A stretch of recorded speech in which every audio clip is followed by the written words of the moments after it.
Number 276 on the calendar, the matter of Fabian versus Encinas. Parties have been sworn in, Judge. You may be seated. Ms. Fabian, according to your complaint, you and the defendant dated for a long period of time, and you did what I've always admonished people not to do, which is loan money. Yes. And you made 2 loans to the defendant, according to your complaint, totaling about $5,000. Correct. Is that right? Yes. He repaid some of the loans. That is correct. He paid back $1,600. And that was 2,000. I'm sorry. just one second. 2,000. Get you. According to you, he paid back $1,600. He says it was $2,000 he paid back, and that the rest of the money was a gift from you for some reason that he will explain to me, and he also did a lot of work around your house. So we'll get to it. When did you make the first loan, and what was it for? The first check was for $3,000 on November 12th of '99, and December 17th of '99, I gave him another check for $2,000, and both of them were a loan, and I have copies of the checks here. I'd like to see them, please. What did he need the money for? He had a business at the time, and he was unable to pay his bills. He owed money to the government for taxes that he didn't pay. It's not made out to him. It's made out to his business. What kind of business were you in? It was a food delivery service. When did he make the first payments to repay this loan? On September 22nd, 2000. And I have copies of all the checks. I'd like to see the checks, please. That was August 25th, 2000, Your Honor. I assume you have a check. Yeah. I have one check that she does not for $400. I'd like to see it.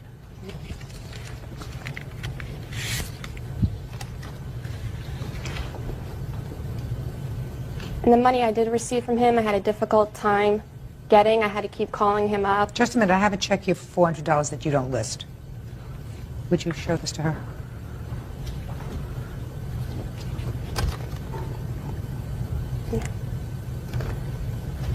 Okay. It's clear. You both agree now. He repaid $2,000, leaving a balance of $3,000. Right? Correct. Yes. Go. Well, first of all, Your Honor, this whole lawsuit is a joke. She's doing this out of revenge. Listen to me. Not interested. Start from, I stopped paying back the loan because. I stopped paying back the loan because I already paid her everything that I owed her. Explain it to me. The first $3,000 check that you see was a loan for taxes that I owed. After she had received a settlement for a different case, we had been broken up at the time, she called me up, and it was more like a bribe to get back with me. Your Honor, he's lying. She had been trying to get back together with me. Are you talking about the $3,000 loan was a loan, according to you? That was a loan, yeah. Let's start with that. The $3,000 loan was a loan. You acknowledge it was a loan, which means there's still $1,000 outstanding on that amount. Exactly. I did $1,000 worth of work on her porch. Explain that to me. I had been working on her porch for 3 months, and she mentioned to me verbally. When did you work on her porch? This was in November '99. Yes. Because of the work I had been doing, I had just closed my business. I did not get a job at the time because I was helping her. She told me that I did not have to pay her $1,000 out of the $3,000 that I owed her. I never said that, Your Honor. Because you were fixing her porch? Yeah. Can I say She should something? know. It was 3 months worth of work. It's a whole remodeling job. Did you live there at all? I would stay there. I did not technically. No, I did not live I didn't ask you what technically. Technically, that has to do with the IRS. I'm asking you whether you stayed there.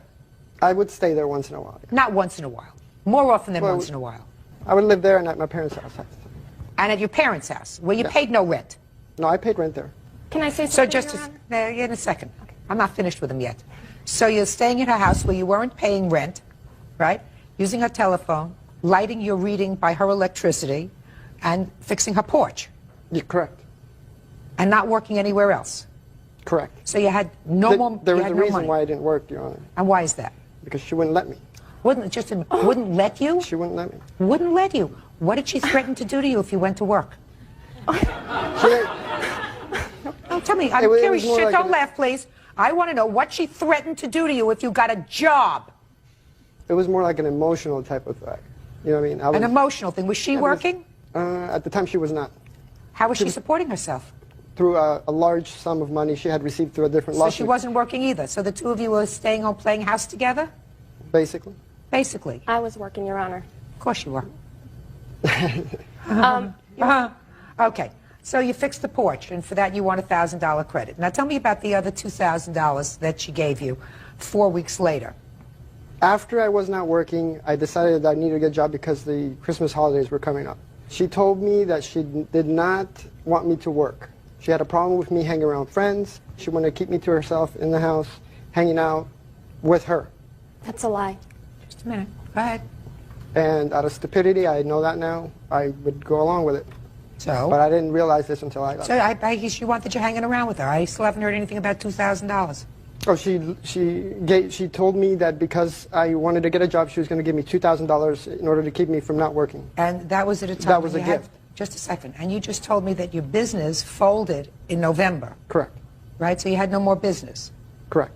Well, then can you explain to me why, sir, the check that she wrote December 17th, 99 is made out to the same corporation that the check of November 12th was made out to, Doorway Gourmet? Yes, because I still had my checking account for Doorway Gourmet open because I still owed money to the Florida state tax. Right! That's true. Right!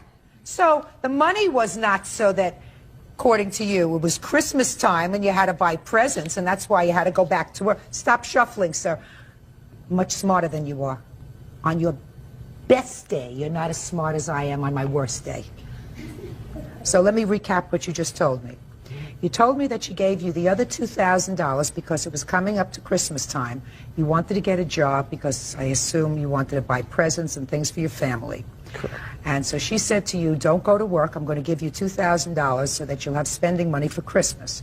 Then it turns out that the check was made out to the defunct corporation that was no longer in business, and then you told me it was because you needed it to pay Florida state taxes from the business, right? Is that what you told me? That's correct.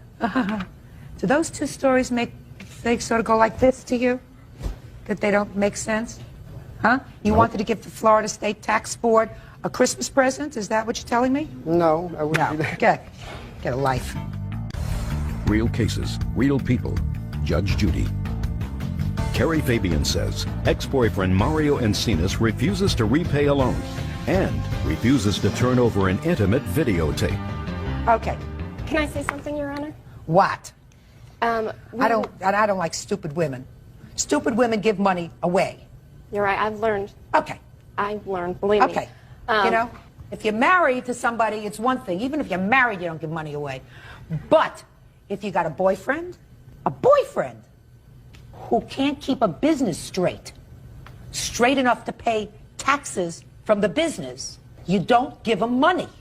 Well, you know, at the time, we were going out for 3 years, and he told me he'd pay me back, and I trusted him. I realize now never to do that again. Okay, well, he owes you the money. He did lie about, he said that he didn't live with me. If you'll look at the checks, you'll even notice it's my same address. And also, he has a private videotape that we made together, and he told me that he has it, and he's taunted me about it, and I would like it back so I could destroy it. That's a lie. I did not taunt anybody about You that. have a video that she would like to have back? No, Your Honor. Where is it? It's been misplaced. It's either been taped over or misplaced. I did honestly look for it because Ms. I have no Fabian, reason to keep that. Ms. Fabian, comes under the category of life's lessons. I assume this video that you have has both of you on it, or Yes. just you? Has both of you on it. So that it's neither yours nor his. It's something that belongs to both of you, right? So you would like it back because you don't want this potentially damaging thing Correct. Yeah. around. Well, I can't force him to give it back to you because it's not yours. Do you understand? Yes. He says he doesn't have it anymore. I have to rely on the fact that he is not total scoundrel and would not do anything to embarrass you. Because if he does anything to embarrass you, ultimately he's embarrassing and debasing himself. Do you understand? Yes, ma'am.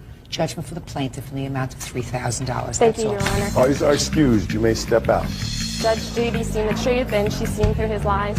Revenge, because I broke up with him. I was the one that broke up with him. And now the next case. All parties in the matter of Trudell versus Boyd. Step forward, please.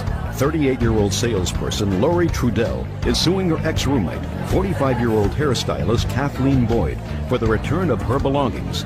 Kathleen is countersuing for unpaid rent, storage fees, and damage to her home. According to your complaint, there came a time when you and your son moved into her home. When did you move in with her? In September of the year 2000. And then it is your claim that she threw you out of the house, had you thrown out of the house sometime in January of 2001, under circumstances that prevented you for some reason from obtaining all of your property. The defendant says that you really abandoned that property.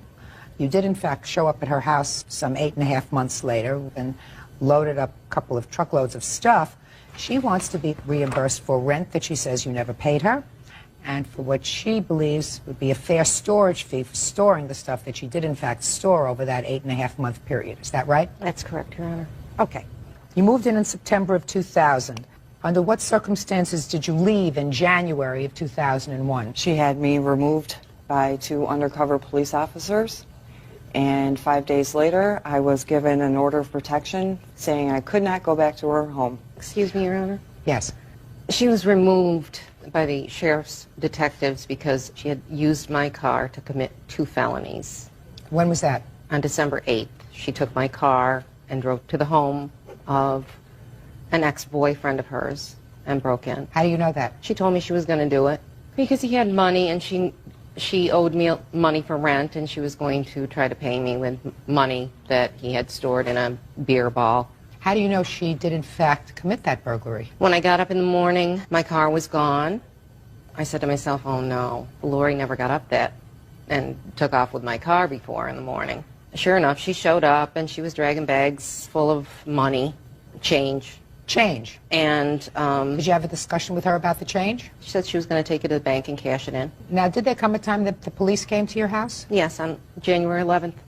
And they wanted to question me about the incident in December. They told me I wasn't in any trouble. She had been spotted in the car that morning on her own without me there. Did you show them where the change was stored, or had the change already been cashed? Change had already been cashed. Did she give you the money from the change? She gave me some money from the change. And the money that she gave you from the change was for money that she owed you from rent? Rent and all sorts of different things. How much did she give you? $200. Were you arrested for burglary on the 11th of January? Yes, Your Honor, I was. What's the disposition of that case? All charges have been dropped, and I have a conditional discharge for a year. The thing no, was, all charges weren't dropped if you have a conditional discharge. I'm sorry. The thing was I did use Kathleen's car. Kathleen asked me to do this. I gave her all of the money, and there was some jewelry that I did take from there that Kathleen wanted to keep. I was upset because it was my boyfriend's gifts to another woman, and he has forgiven me, and everything's over with. Okay. And it was at that time that you got a protective order, is that right? Yes, because I'd like to see a copy of the protective order.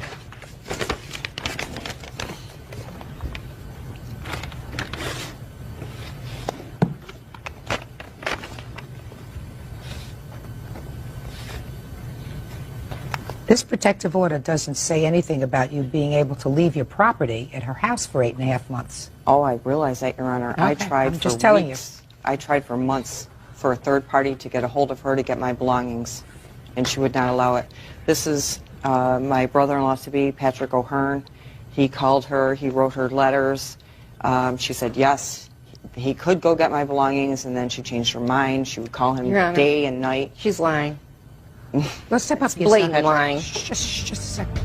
When did you make telephone calls to the defendant in order to try to obtain her property? When was the first telephone call you made to her? It was about the middle of July. July? Yes. Was the first time you contacted her? Yes. She is now required to keep your property for 6 months. I realize that, Why Your didn't Honor. you go to court in February for the return of your property? I did not know that that was an option.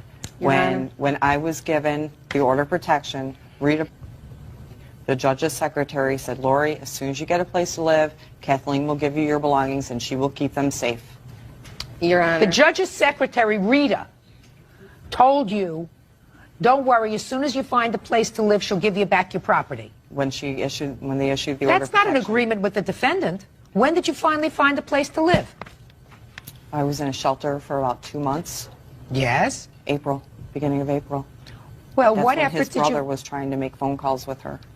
No, he didn't start calling till the summertime, No, 6 months his later. brother, my I don't... fiance. No. That, just a minute. Pat That was the person's first not... one that Shh, called. excuse Excuse That me. person's not here. In any event, Ms. Trudell, she is under absolutely no obligation to safeguard your property for 6 months or 8 months while you find a place to live. And that is irrespective of what Miss Rita had to say. Miss Rita cannot make a contract with her. And you had no agreement with her. You did, in fact, get some of your stuff back. Is that right?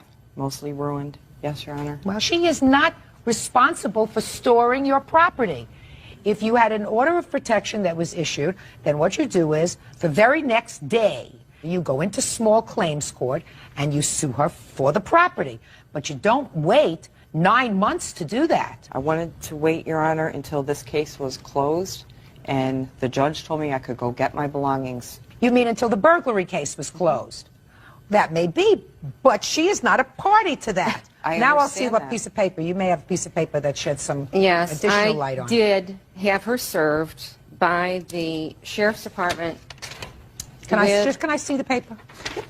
Sure.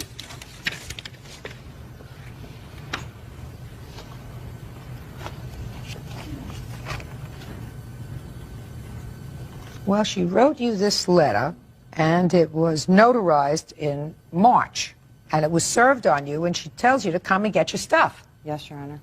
But you didn't. That was when the third party, because I couldn't contact her directly because of the order of protection, that was when my fiancé, the third party, first He's not called here. her. He wasn't He's- in the picture at He's that not point, here. Your Honor. He's not here. No, Mr. Dell, that is not whatever true. stuff that you got, You're I would lying. suggest you be happy with it because that's all you're going to get from the defendant. You can't make an arrangement with a third party, a judge's secretary, who says, I never heard of that. Just go, as soon as you find a nice place to live, you can go and get your property Told me back, she and she's would going to keep my store it. belongings safe. Well, then I would sue her. Who said they would keep your belongings safe? Rita? Rita told me Kathleen Rita. told her that Rita she would said keep she my would keep your belongings belongings safe? Rita Yes. said that to you? Yes. So sue Rita. Sue Rita. It's ridiculous.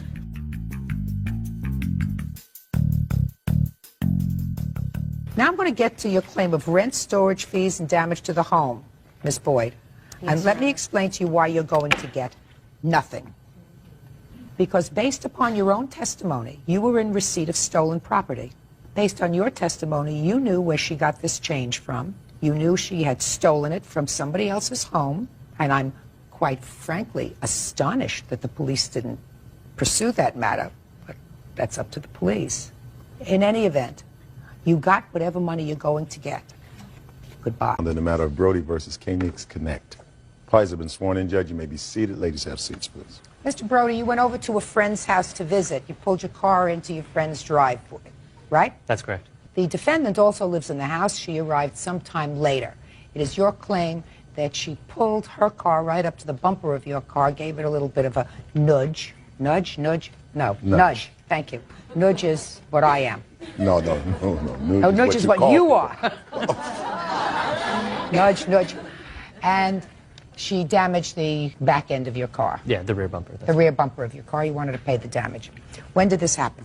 It was June 2nd, What time did you arrive at your friend's house? about 6 or 7 p.m. after dinner. We'd gone out to pick up dinner. And was yours the only car parked in the driveway?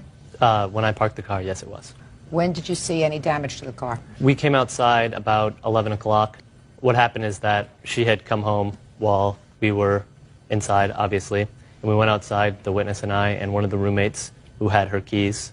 At this house, the parking is a very difficult situation, so all of the roommates leave their keys downstairs and everyone has permission to move each other's cars. So we went outside and... Because you wanted to leave? Yes. Okay, go ahead. So when we got outside, I saw that the cars were parked in very close proximity. Her front bumper was touching my rear bumper, and it was dark out. So I had him move her car back and shine her headlights on my rear bumper. And as he backed up, I saw scratches and chips on my bumper that hadn't been there before line up with her metal license plate as he backed off. What kind of car did you have? I drive a Volvo S70, And what kind of car does she drive? a Ford Explorer, Big car. big car. Did you speak to her about it? Yes, we went inside, and one of the roommates got her from upstairs. She came downstairs, and I asked her if she knew if she may have touched my car, and she said indeed she had. She had tried to move it forward a couple feet. Ludicrous. I don't want to hear you yet. I'm sorry. She tried to move it forward a couple feet because she was sick of getting tickets for having her car hanging over the edge of the driveway because it's the city's property and you can get tickets for that. And she also said that she thought that people did that all the time, and she thought she could move it because her car was an SUV and mine wasn't, so she didn't think it would be a problem. And I told her that there was damage on my car that hadn't been there before, and I expected her to pay for it. She said that was okay. She apologized. She asked me if I knew how much it was going to be. I told her that I didn't, but I thought it would probably be a couple $100s. I offered to let her go outside and look at the damage. She declined to do that. I told her that I'd call her with an estimate. She said that was fine, gave me her phone number, and I left. And did you call her with an estimate? I called her 11 days later with an estimate for $307, which I have right here.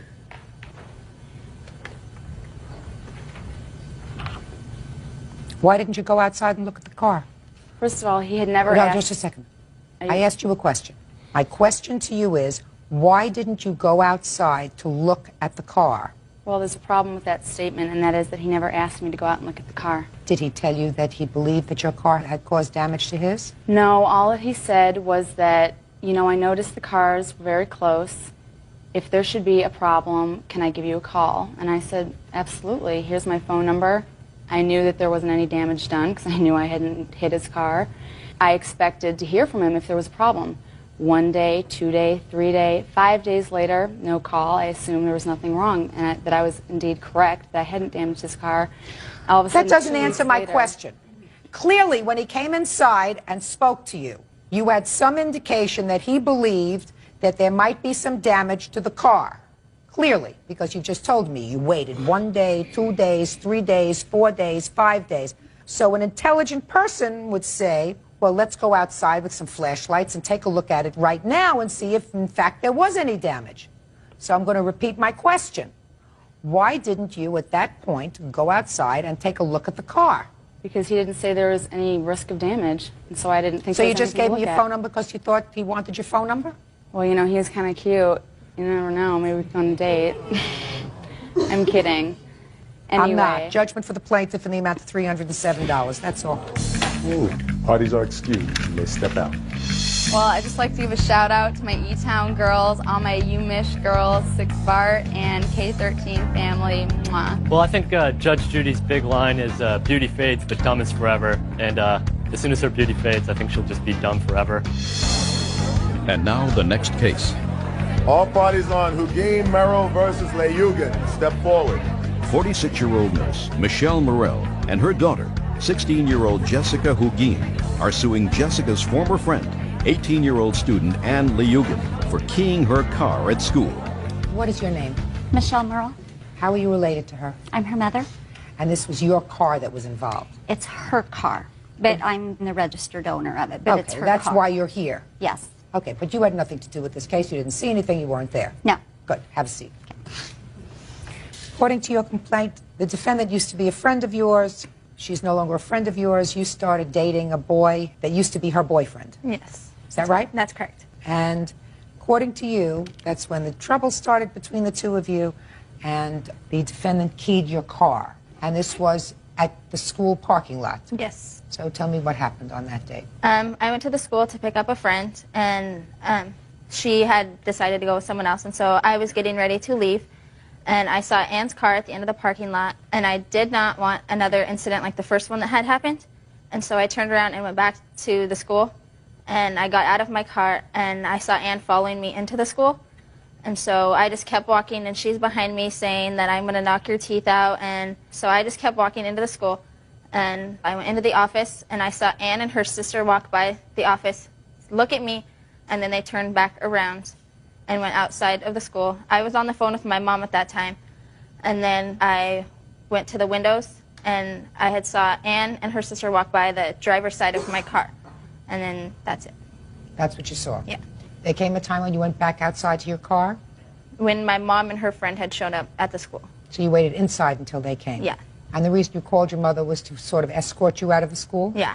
Because you were afraid of a confrontation with her? Yeah. And describe what you saw when you went to your car.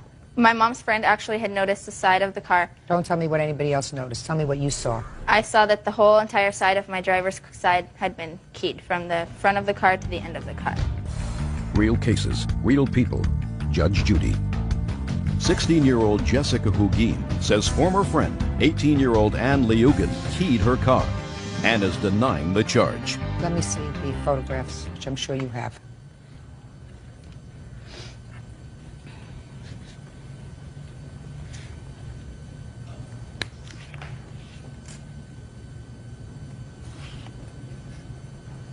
Okay, I'll hear you.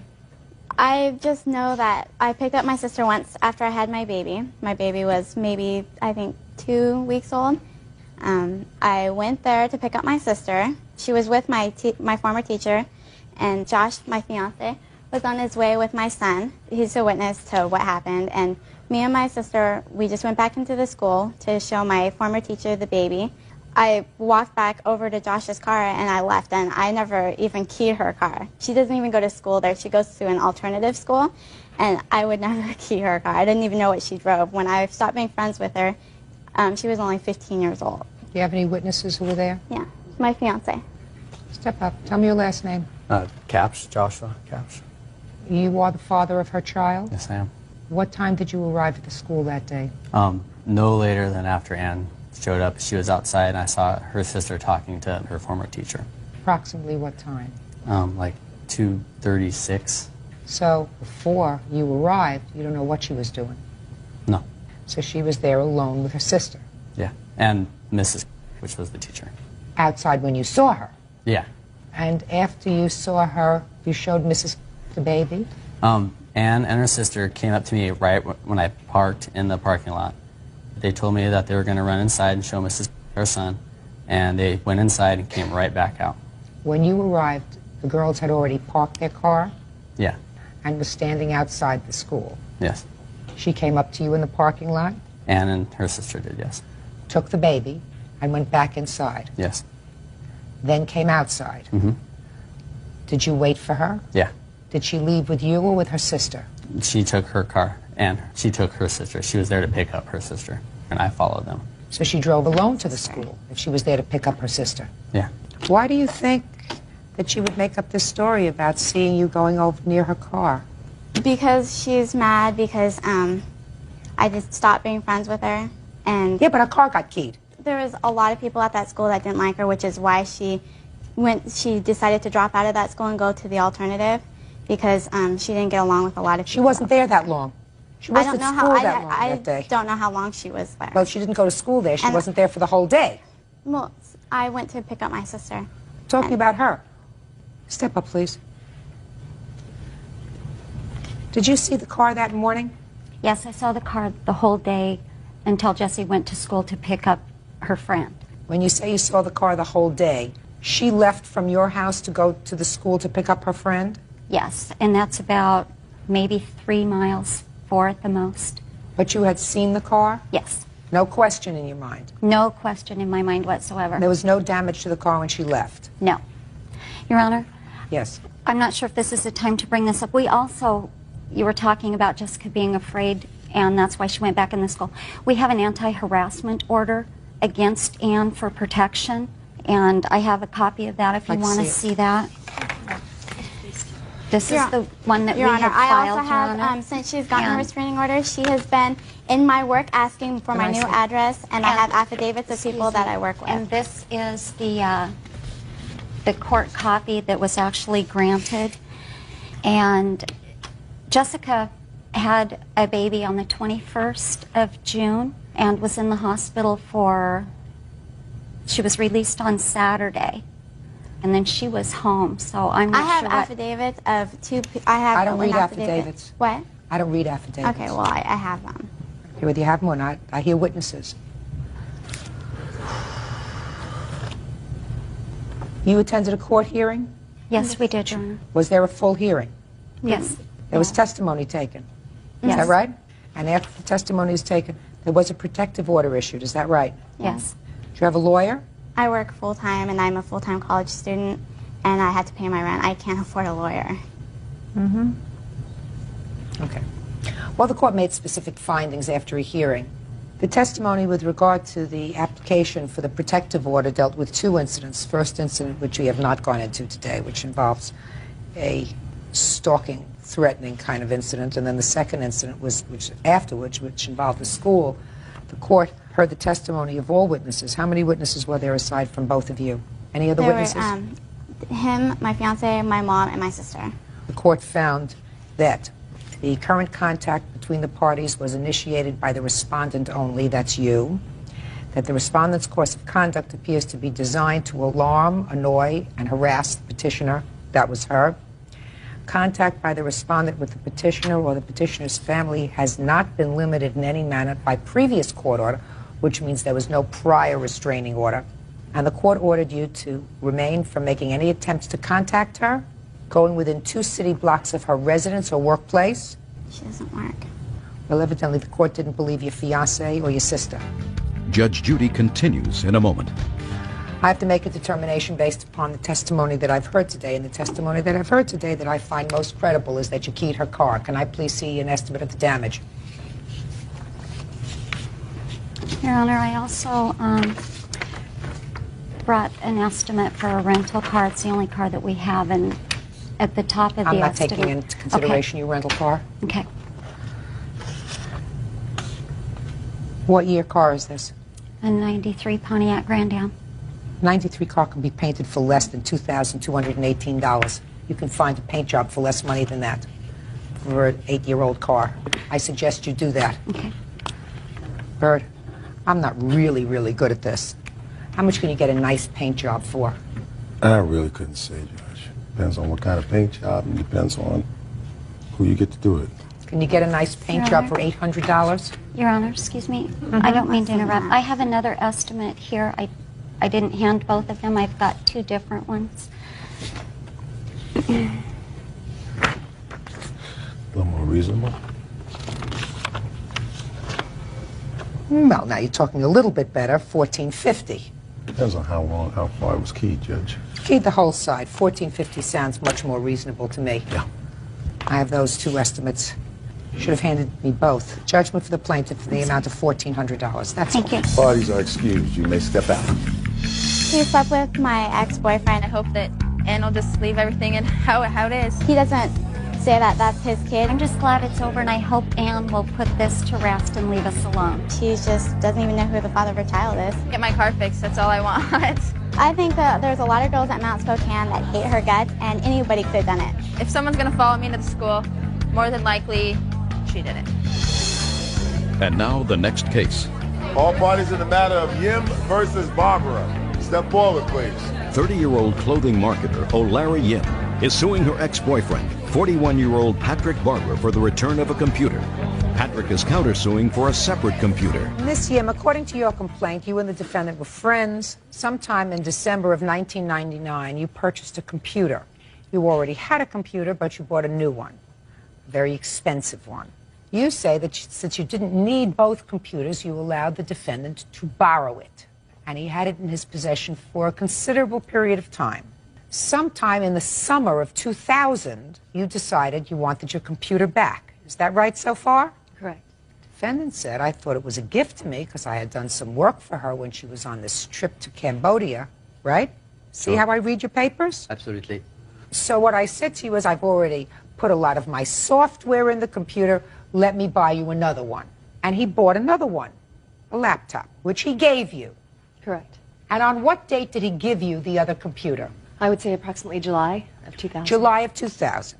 And you kept that computer for a while. Yes. For how many months? I still have that computer. Which you accepted. Is that right? Yes. Then you changed your mind because you say that it wasn't as good as the computer that you had let him borrow. Correct. Is that the idea?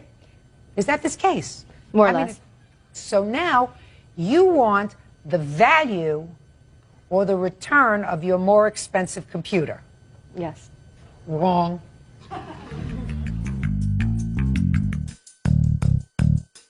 Let us assume, Miss Yim, that you allowed him merely to borrow the computer. That's not what he says. But let us assume that's true. You allowed him to borrow the computer. And when you asked for it back, he said, it's been a long time, 6 months or 8 months or whatever it was. I put my software in it. Let me get you a replacement. Mm-hmm. And you said, fine. And a year ago, he got you a replacement. And you accepted it. That means the contract is over.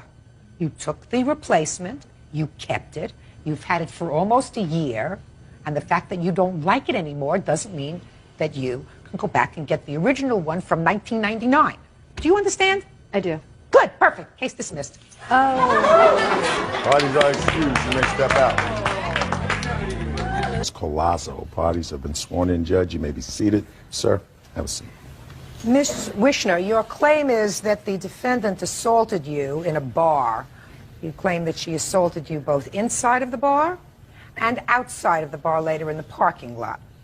Did you know her before this evening? No, ma'am. You had never known her before December 13th? Yes.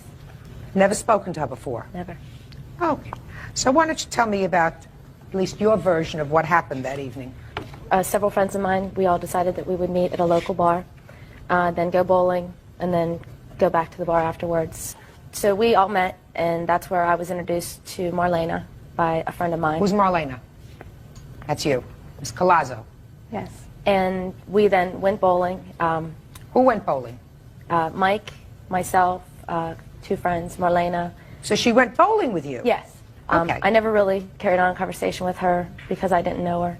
Then after bowling, several hours later, we then went back to the bar to just hang out, have a couple drinks, and just socialize. And that's when Michael had asked me that Kristen was coming down. Another girl was coming? Yes. And he had said that she liked him. He asked me if I would go along and say that I was his girlfriend. I said, that's fine. Marlena was on the other side of the bar, sitting with Kristen. They were carrying on a conversation. So Marlena, Ms. Collazo, was sitting at the other side of the bar with this girl who had a crush on Michael. Michael? Yes. Okay. Gotta get me a scorecard here. Michael and I were standing there talking, and before I knew it, Marlena had come up behind me, grabbed the back of my hair, and yanked my head back, and began to yell at me and call me a liar and said that I had lied to her. And lied to? I had lied to her. She said that I lied to her or lied to Kristen. Michael had asked her to leave, so she had left the bar. From there, Kristen came up to me. She's like, I'm really sorry. She's like, you know, we were just standing there having a conversation. She's like, Marlena was supposed to come up and confront you and Michael about the situation, if you were lying or not. She's like, I never expected her to pull your hair. So Ms. Collazo left because Michael told her to leave? Yes.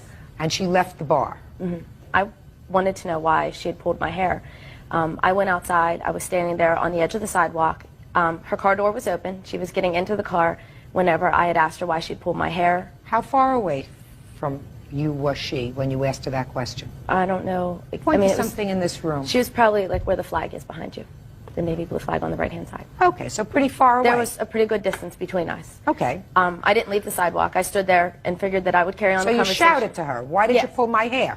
Exactly. I just wanted to know. I didn't care. Why did you pull my hair? Is that what you said? Yes. Go ahead. From there, she had shut the car door and began yelling at me. I guess she felt threatened that Tell me what she felt. She shut the car door and started to yell at you. What did she say? She just called me a liar and said that I lied to her about the whole situation when I didn't lie to her. I lied, you know, to Kristen. And she approached me. So she left the car and came to you? Yes. Go ahead. From there, we continued to exchange words, and before I knew it, she had jumped on me and slammed my head up against the car. It was a Jeep Grand Cherokee. I did $400 worth of damage to the car with my head that she bounced off of it. From there, she continued to jump on me and beat on me. She had scraped my face with her nails, pulled my contact out of my eye, and every time I tried to get up and get away, she continued to jump back on top of me. I had a bruise on my left inner leg from continuing to fall. Numerous times I had asked her to get off of me, that I wasn't going to fight her. I tried pushing her away, and when I pushed her away, she then bit me on my hand. And I have pictures if you want to see. I sure do.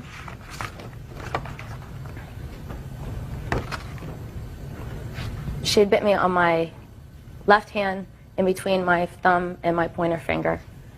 The pictures are really hard to see. I have scars on it from where she bit me. From there, finally somebody came outside and pulled her off of me long enough for me to go inside and call 911 and have the paramedics come. Okay, now you hit somebody's Grand Cherokee, and reading between the lines in your complaint, I gathered that somebody was forced to pay for the damage on the Grand Cherokee. Who was that? I had to pay $255.19. She was supposed to pay $220.19. And you want her to pay not only the $255.19 that you paid for the truck, but also for your injuries that you sustained as a result of what you claim was the assault. Okay, did you finish your story? I have all the medical reports. If you would like those. No, I don't need them yet, but I may. So keep me handy. All right, Ms. Collazo, let's hear your version of the events. Okay, everything's true up until the part to where we came over to talk to her. Also, she had talked to me earlier. She said she had no conversation with me at the bar at the bowling alley because earlier that day I had asked her and Mike, were they a couple, in conversation at the bar before we went to the bowling alley. And at the bowling alley, we did talk. I mean, you can't really bowl. I don't care. Okay, I'm just letting you know that we did speak. At the bar, yes, I was talking to Kristen. We were talking about the fact that Mike had told her that her girlfriend was there. And I said, what are you talking about? He doesn't have a girlfriend. She said, well, that's her right there. And I said, no, that's not her it's not his girlfriend. I said, they're making a fool of you, you know? And she's just like, I don't understand all that crying stuff. I was like, well, if you want to, I said, we can go over there and ask her right now, and you can stop sitting here being the, you know, the red thumb here and go on with your business. So we go over to the side of her, and I tapped her. She was turned around. Mike was in between us, and I tapped her on her shoulder, and I asked her the question, and she said no. And she looked at me with this face, and she's just like, well, why do you care? Why do you care? And she started getting loud in the bar. Mike was standing in between us, and he did not ask me to leave. He said, Marlena, I know you're better than this. And I said, I know I am. And I turned around, and I proceeded to leave the bar. I turned around, and she was right there, coming at me, asking me, who do I think I am, and why do I care, and why is this important to me? And she grabbed at me. So what was I supposed to do? Of course I grabbed her and started, yeah, I beat her up, but I mean, she had me, you know? And we hit the car, we hit the ground, we rolled around for a little while, and she got someone's cell phone because she was on the phone outside making phone calls, calling me a this, a that, I'm going to jail just because I'm a stupid N-word and this, that, the next and the other. And I'm like, whatever, I'll wait here for the police. The police came. He said, are you the person who called the police? Can I see the police report, please? Real cases, real people. Judge Judy. Stephanie Wishner says she was assaulted by Marlena Collazo during an argument at a bar. Stephanie claims Marlena rammed her head into the side of a truck. So you left before the police arrived, is that right? No, I left after the police got there. He pulled up right in front of the bar. I was still out front. He looked at me and he said, are you the one who called the police? I said, no. I said, I'm just trying to get my things and leave. He said, okay. And he went inside to talk to her. Well, according to the police, you left before his arrival. Why didn't you hang around and speak to the police officer? I was right there when he pulled up, and he asked me, he said, are you the one who called the police? No, I'm not the one that called the police, but I know about this incident. You knew why the police were there, right? Yeah. So why wouldn't you stay around and give your version of the events? I didn't feel it was necessary. No? Take any prescription medication? Do I take prescription medication? Do you take any prescription medication? No. There's no excuse for this. There's no excuse for this kind of an assault. This wasn't a single assault. This was clear. She beat you up. Okay? And she has to be responsible for that. But you also, it seems to me, have some responsibility. There's no question that two of you had been drinking that evening because you started out at the bar, then you went to the bowling alley where I'm sure you were drinking beer or whatever else they served there, then you go back to the bar and you're drinking some more. So I'm sure that both of you were feeling a little bit loose. Would that be a fair statement? Yes, we were drinking. Okay. That doesn't give you this. You understand that? Yeah. And you got involved with something that had absolutely nothing to do with you. You're talking to Christina. Christina wants to know if this boy is actually dating this girl. What does that have to do with you? And what do you have to start trouble for? You tell this girl that they're making a fool out of her? I mean, is that what a mature person does? Well, they were. What does that have to do with you? So, you had to pay for the truck? That's part of the cost of being stupid and going out and following her outside. As far as your medical bills are concerned, now I want to see your medical bills and the reports. This is the hospital report. This is the medical.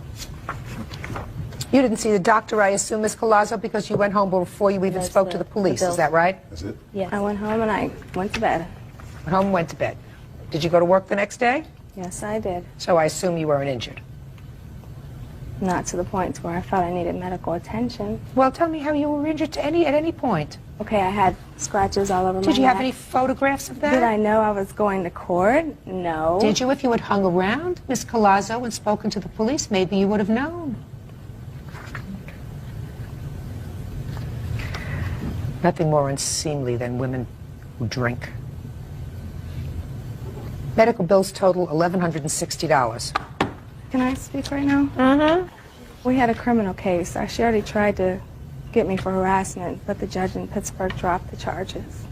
Well, I'm not dropping the charges. As far as I'm concerned, madam, you owe $1,160. Judgment for the plaintiff. Parties are excused. They step out. Since I haven't seen her in court, this is my third time, and hopefully I don't have to see her ever again. I really think she was out looking to just start something, and I was the lucky person.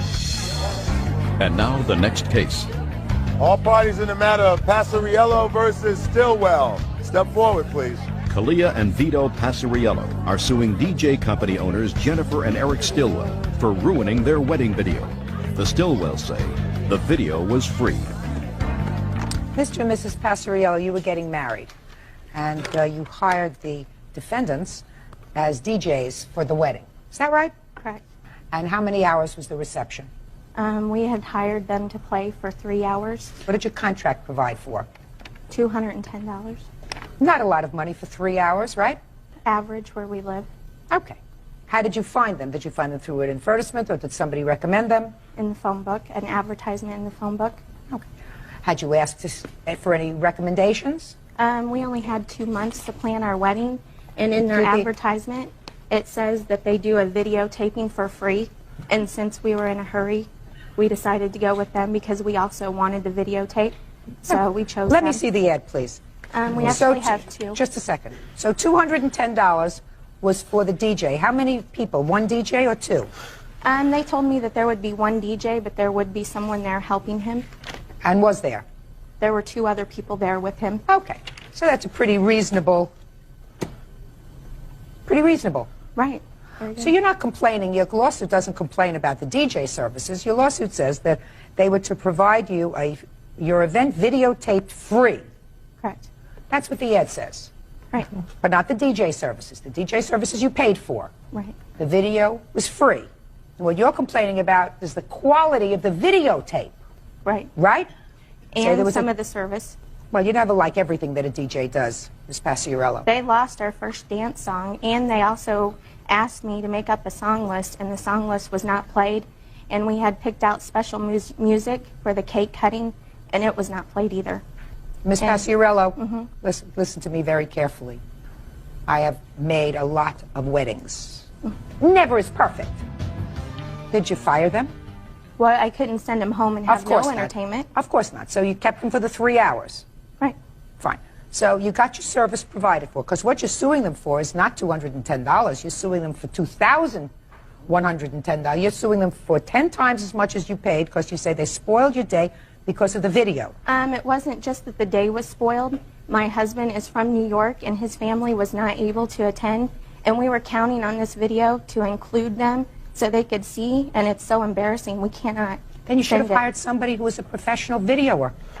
Their ad shows professional this, professional that, and they actually have it in a higher printing that your video service is free.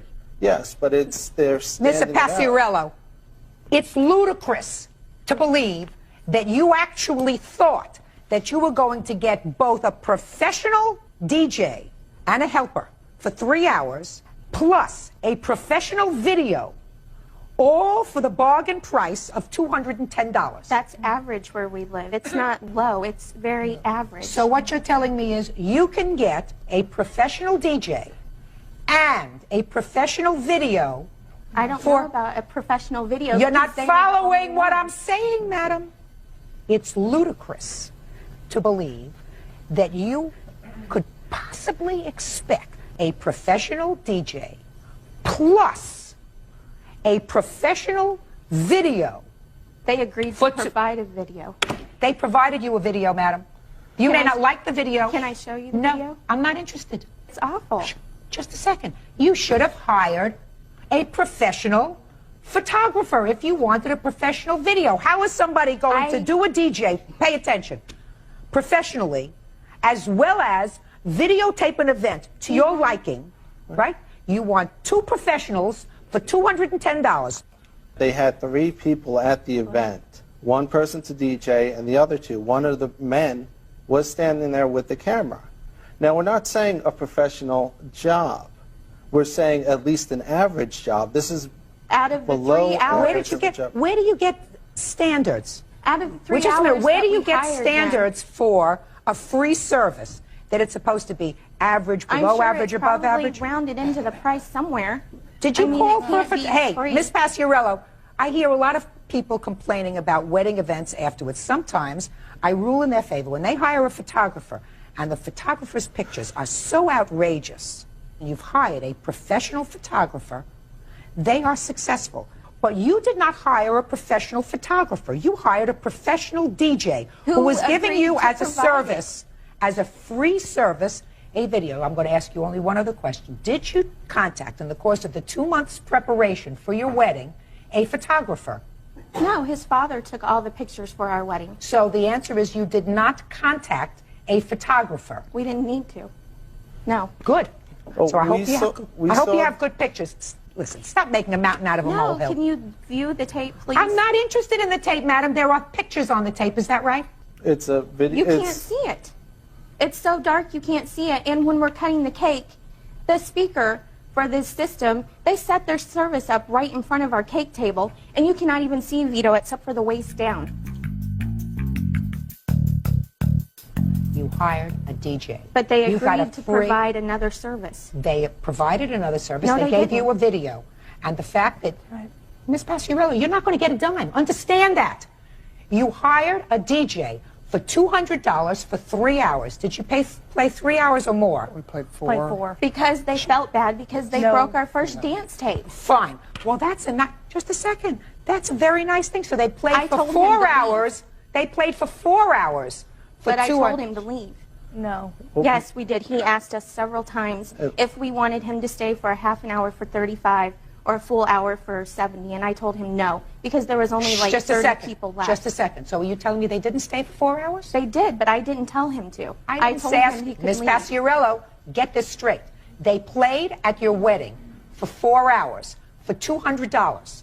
And for that, you also believe you are entitled to a video that is totally satisfactory to you. You are not entitled to that. Did you ever hear the expression, you get what you pay for?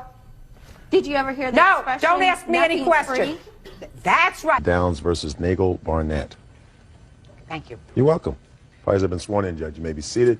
Folks, have seats, huh? First, let me advise all of you that I have no intention of going back historically into the ongoing allegations of harassment, restraining orders, etc., that exists between you two people. And I'm going to start on a particular day. And that day is back in February of 2001, when I understand from reading your complaint that all of you appeared in court. Is that right? Yes, ma'am. And on that day in February, you all seem to have come to some sort of at least a temporary resolution of this ongoing harassment that each of you claim that the other is causing you. Is that right? Yes, ma'am. Correct. So you're in court. You received a restraining order against him? Yes, ma'am.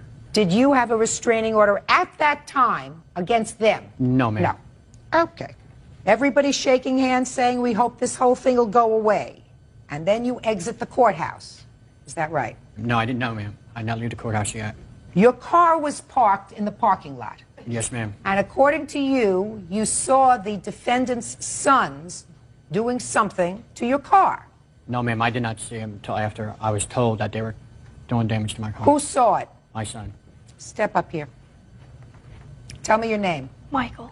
Michael, your dad is in court. You went outside to wait for him? No, I was in the lobby where we were getting ready to get the papers, and as I looked around the corner because I was seeing if the car was okay, the next thing you know, I saw them. They were sitting there kicking the bumper.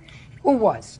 Jared, Jevin, and Tyler. These 3 boys? Yes, ma'am. All 3 boys? Yes, ma'am. Was your car parked there as well? Yes, ma'am. How far away from where your car was parked was the plaintiff's car parked? Okay, the plaintiff's car was parked like in the 3rd parking space on the front of the median. My car was on the back side, about 3 cars down. So, a good distance away from his car? Correct. Step up here, all 3 of you.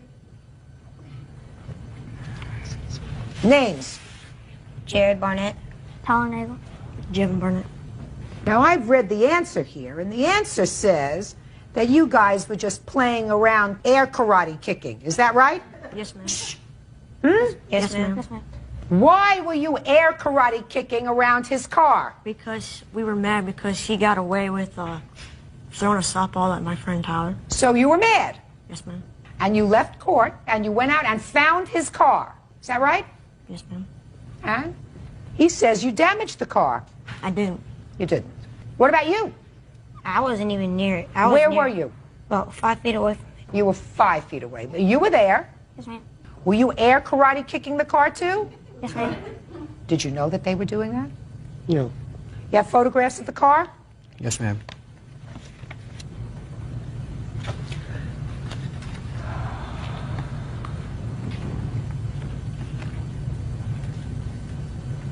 Where were your parents when you were kicking this car? They were just leaving. Were We they came inside out. the courthouse when you went outside? Yes, ma'am.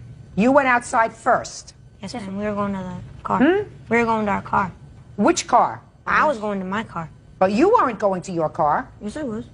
Well, what did you stop at his car for? We got mad, and so we just started to pretend. When did you get mad?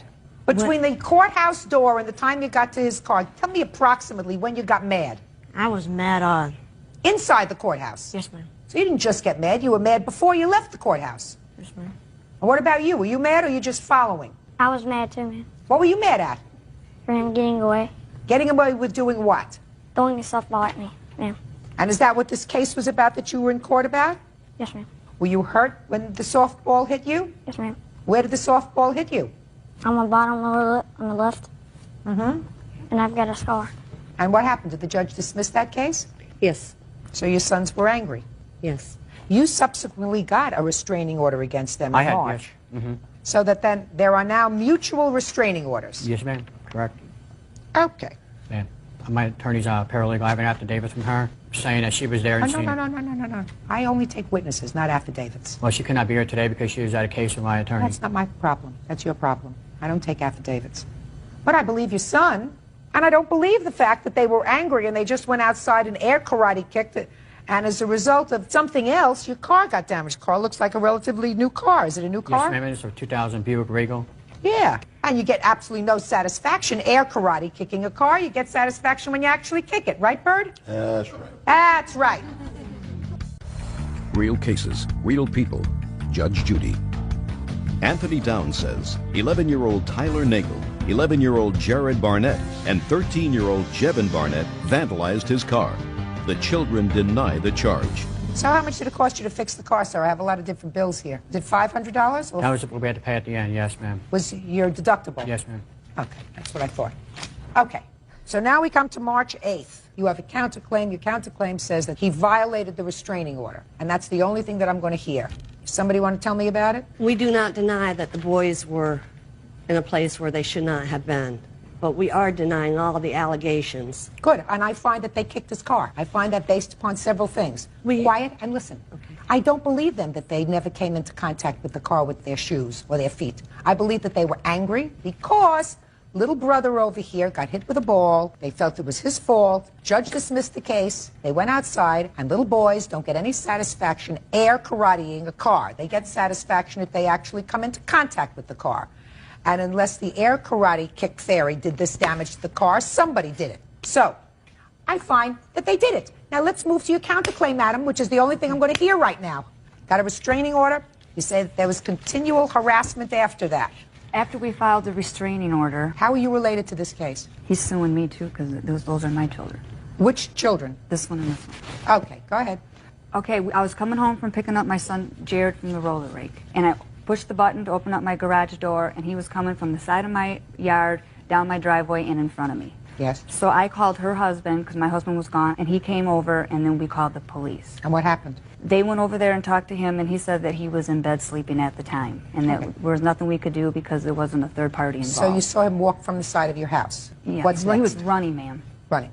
What's next? I have pictures where he was on 3 different occasions taking his children to school. I have pictures of him driving by the house where he could have taken 3 to 4 other routes, which were shorter than the one he took, but I feel he took these just to make himself known that he was there. So he drove his children to school and he could have taken a different route and avoided going on your street. Is that what you're saying? 3 It's or not 4 harassment. different What's routes. next? Anything else? Yes, ma'am. I don't want to hear you. I still have 2 court documents stating that there was no damage to the car. Listen carefully to me. I find that there was damage to the car as a result of your boys kicking the car. They practically confessed. The only thing they didn't confess to was that their feet, when they were doing the karate kicks, actually came in contact with the car. I don't have to repeat it to you 20 times. They were seen doing karate kicks to the car, and there's damage to a brand new car. Should have watched them more carefully. Your counterclaim's dismissed for harassment. Listen to me. The matter was resolved as of February 16th. The only thing that I'm entertaining is the damage to your car. Listen to me very carefully. That cost you $500, right? And a car rental? I don't care about the car rental. We had to rent a car because it was getting fixed. Do you think that I believe that when there is an ongoing problem with harassment between two families, listen to me very carefully, you're not receiving. When there is ongoing problems with two families, like there is with these two families involving children, that all the adults aren't a little at fault? I believe that they're all a little at fault. The adults. All the adults. Can I say something? The day that the restraining order took place is the day that, before this court date, they said I did this to her house. I'm dismissing her counterclaim for harassment, sir. You have to understand that. If you listened instead of had your own thing going on in your head, you would understand that. I don't find driving down the street or coming from the side of her house harassment. Do you understand that? Yes, ma'am. Now you're in a receiving mode. So being in a receiving mode, I'm telling you, sir, that I believe that when there is an ongoing pattern that requires police, prosecutors, detectives, court personnel to waste their time to deal with childish behavior and adults are involved, you don't get your car rental. Mm-hmm. You got it? But I didn't do the But damage. you do get your out-of-pocket expenses for them kicking your car, which they did. Judgment for the plaintiff in the amount of $500. That's all. Parties are excused. You may step out. They had beaten Michael up several times. He was found guilty of assault battery against my son, Jared. They had me down, so I was kicking, punching, trying to get my way out of the fight. The father should have just broke it up, had boys shaking their Right. hands, and go on with life. And now the next case. All parties in the matter of Kettleson versus Kettleson. Step forward, please. 28-year-old cashier Jennifer Kettleson is suing her brother, 25-year-old welder Nathaniel Kettleson, for unpaid loans, the return of her belongings, and damages from an assault. Nathaniel is countersuing for storage fees. Ms. Kettleson, the defendant is your brother. I've read your papers, your complaint, and your answer. Nowhere in the complaint or the answer do I see the need for any child witnesses, so I'm going to have her take this child outside. Come on, buddy.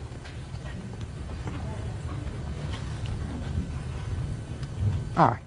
According to what I've read, you were living in Alaska with your children. Things weren't going well there.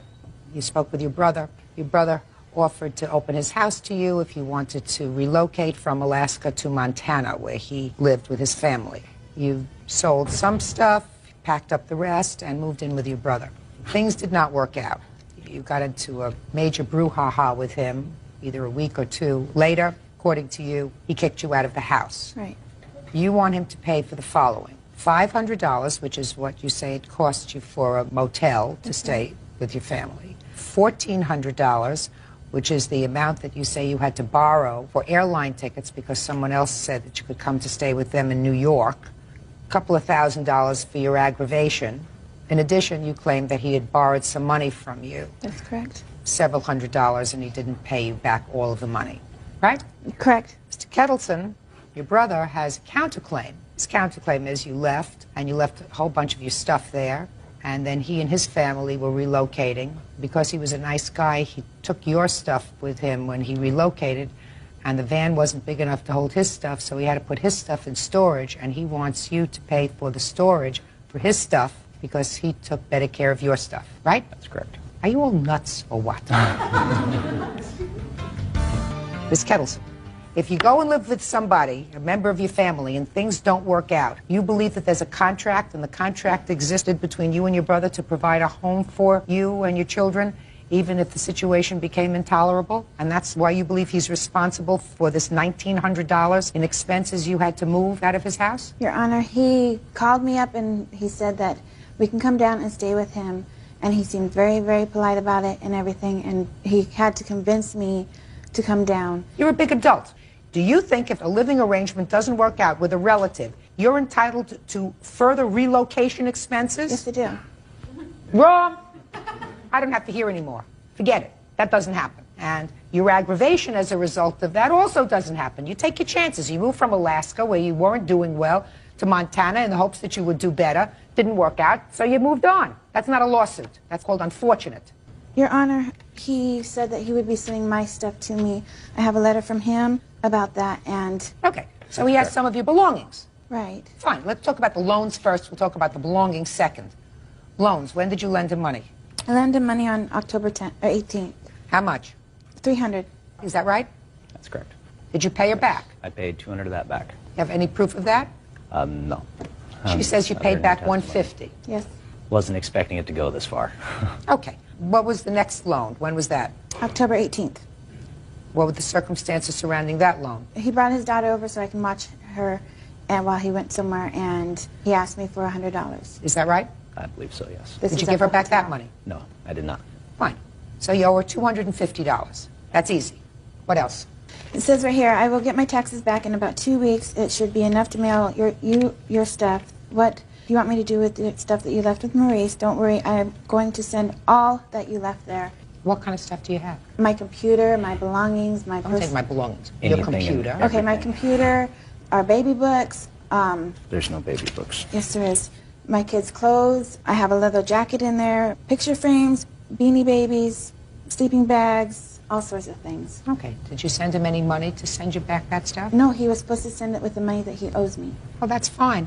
You have all that stuff? It's all packed up? Yes. And you owe her $250. Do you Yes. think it'll cost more than $250 to send it? Far more. How much? It was $174 a box. She wants it insured and priority mail and everything else with it. It was basically going to round off to about $200 a box to mail Your her stuff. Honor, when I... Just a minute. How many boxes of stuff do you think you have?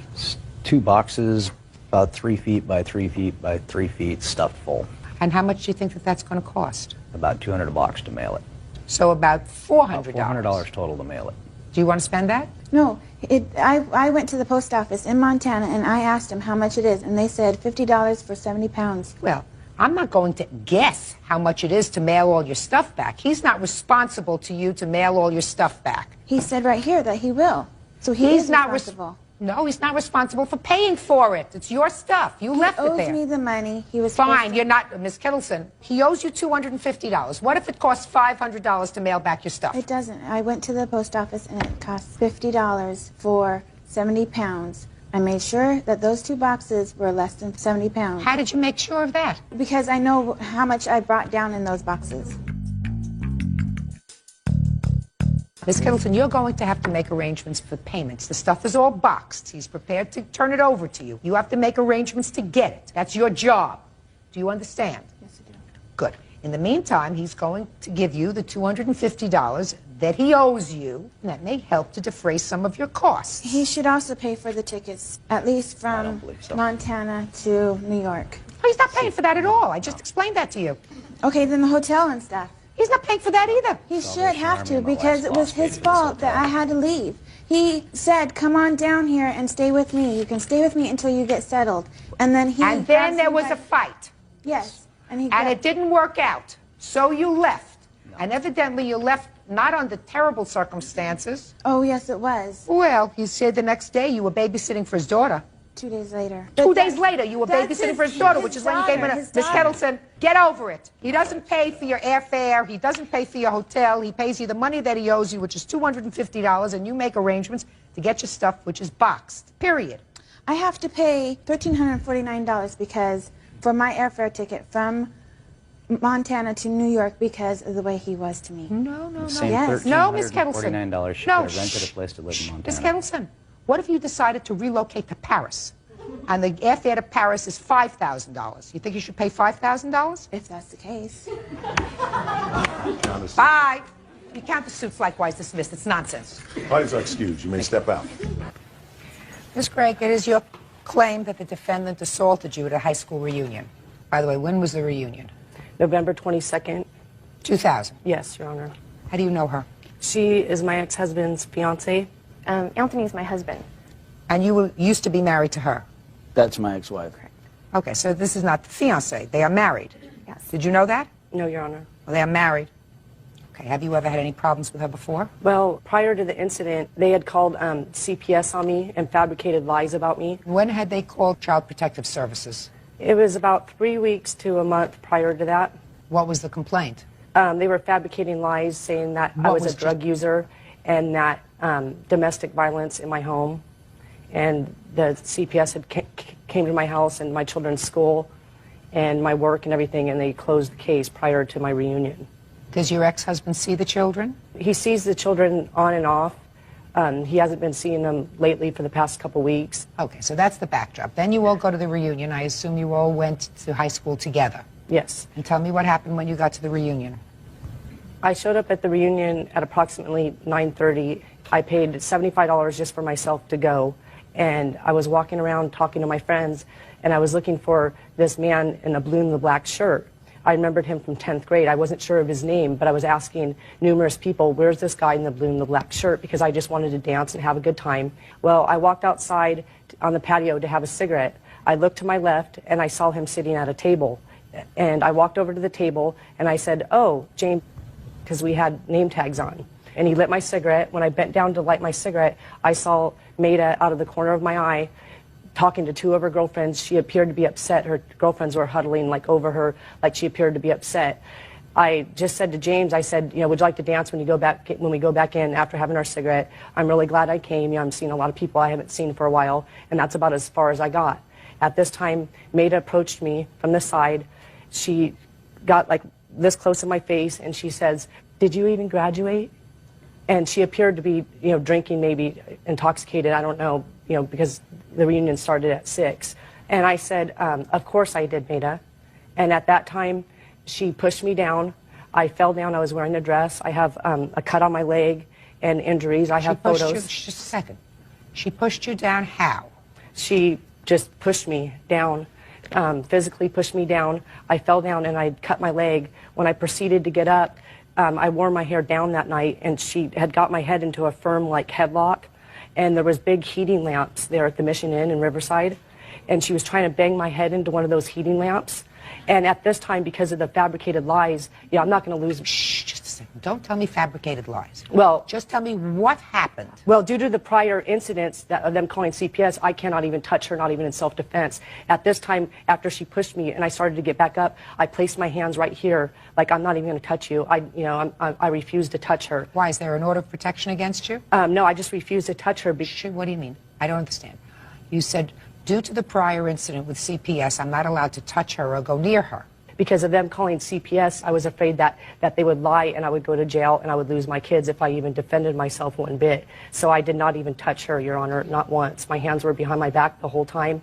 At this time, James saw that I wasn't even defending myself. Don't tell me what anybody else saw. Just tell me what happened. He stood up behind me and barricaded me because he saw I wasn't defending myself. At this time, Don't tell me what he saw, madam. Just tell me what happened. Okay, James stood up and barricaded himself around you. Okay, barricaded himself around me. At this time, she still had my head, and she couldn't bang it into the heating lamp because he was standing behind me, so she was proceeding with her nail around like this, trying to poke my eye out, and that's when I got scratches in my eye and a black eye.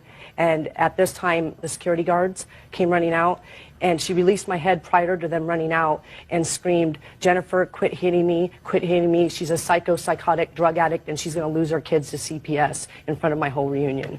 And at that time, I ran because I was in such shock to go find my purse, to call the police on my cell phone. Police came. There was a police report made. I left in the ambulance and went to Riverside Community Hospital. Okay. Do you have a copy of your medical report and any photographs you want to show me? There's the medical report. Did you want to see photos? Yes. Medical bills.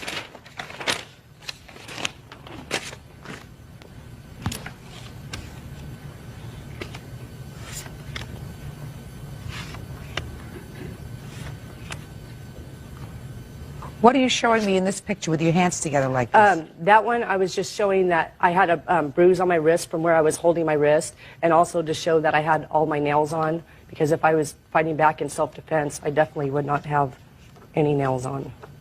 Okay. All right, let's see your version of what happened. It was the night of, I believe it was November 25th, at my 10-year reunion. When I was out on the patio with my friends. We were at two tables. James was with us, and she approached us at the patio, and she asked Nancy if it was the smoking section. Nancy replied no, and she ignored Nancy, and she kept talking to James, who was clearly with us. When I got up to leave the premises is when I made a comment about, because I was shocked that she came because she didn't graduate from Norco. She didn't walk in commencement with us. And when I walked out, I made a comment about her not graduating from Norco High. As I was leaving, she pushed me. How did she push you? She just pushed me. You didn't fall over or anything? No. She just pushed you with her hands? Yes. Go ahead.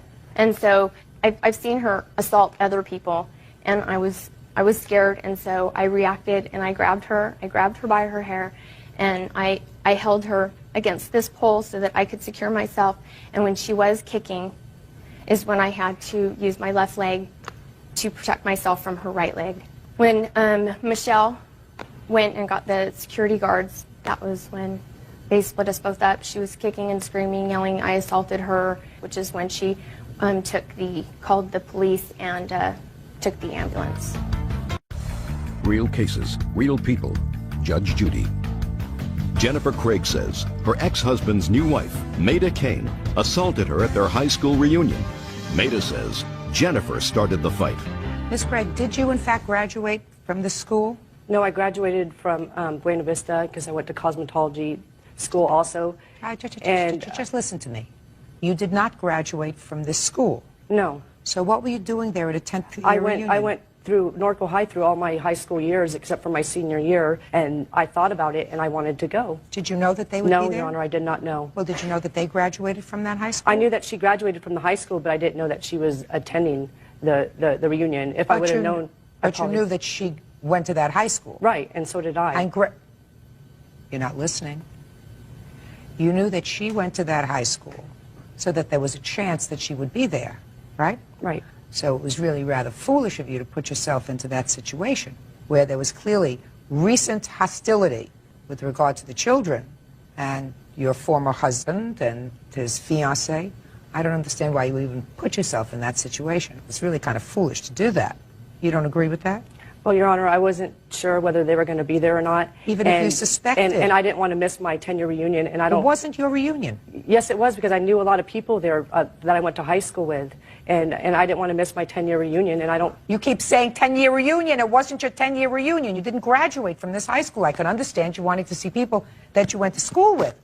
But as opposed to going there with these people who you had a recent problem with, and you suspected that they might be there because you knew she graduated from there, smart would have been to say, I'll see them at some other time.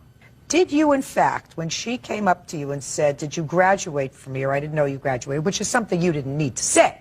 It was a gratuitous dig, right? Yes. Unnecessary. All you have to do is walk out, right? Correct. Were you there? Yes, I was. Step up. Were you two people there? Yes.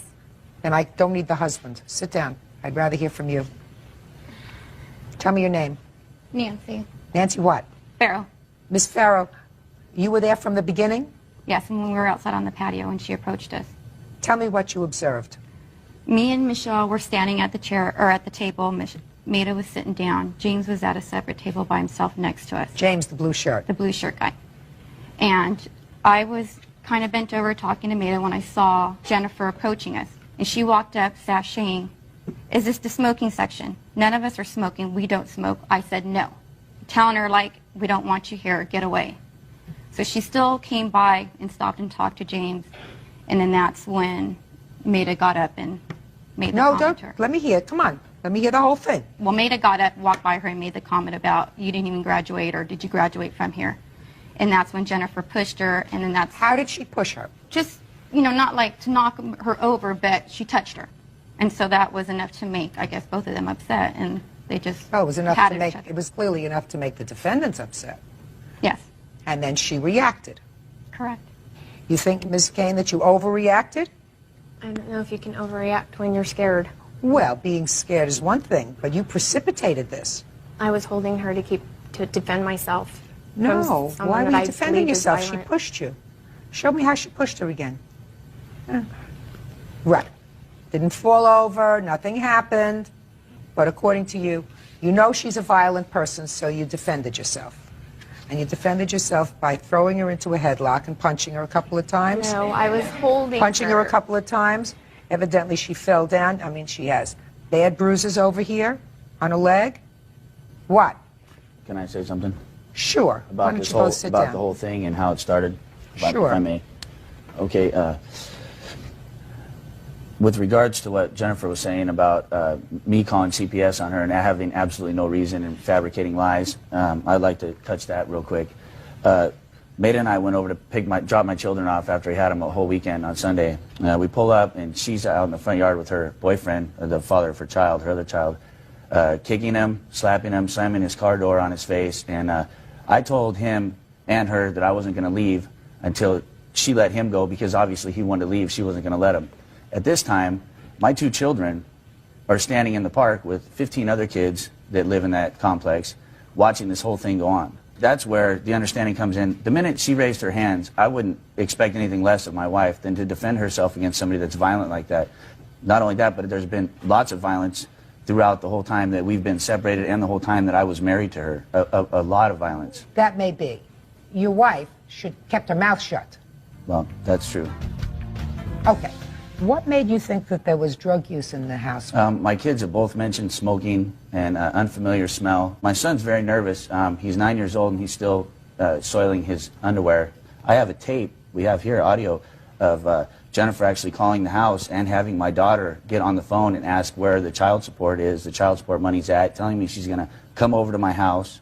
And then actually that night we did tape that. She did come over and she kicked my door in. Sounds to me as if these kids are not seeing very good examples. Well, we Where have was the the tape child if support? you'd like to hear it. Where was the child support? The child support was pouring in at $800 a month. I'm only $10,000 behind on my child support, and I've been paying child support for 3 years. $10,000 is a lot of money. It is, and I agree with that, and I'm paying it back, as well as still paying currently. Why did you fall $10,000 behind the child Well, support? what happened was I changed careers, and I dropped down to making a very low amount of money that would barely keep me going. I gave her what I could, and I went to court. How long ago did you fall behind?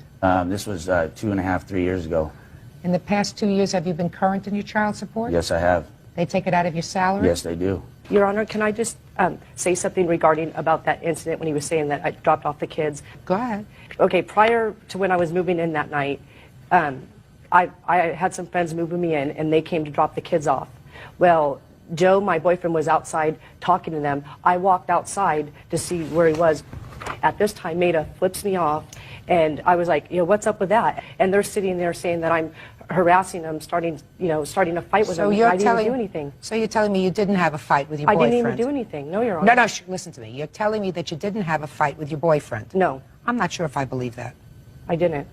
I'm not sure if I believe And when I walked out, she had flipped me off in front of my children. Maybe she did that, but I'm not sure that you didn't have a fight with the boyfriend. No, Your Honor. Mm-hmm.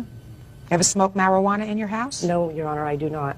I smoke cigarettes, and that's it. See, prior to this... Shh, don't say see. He had... Shh, listen to me.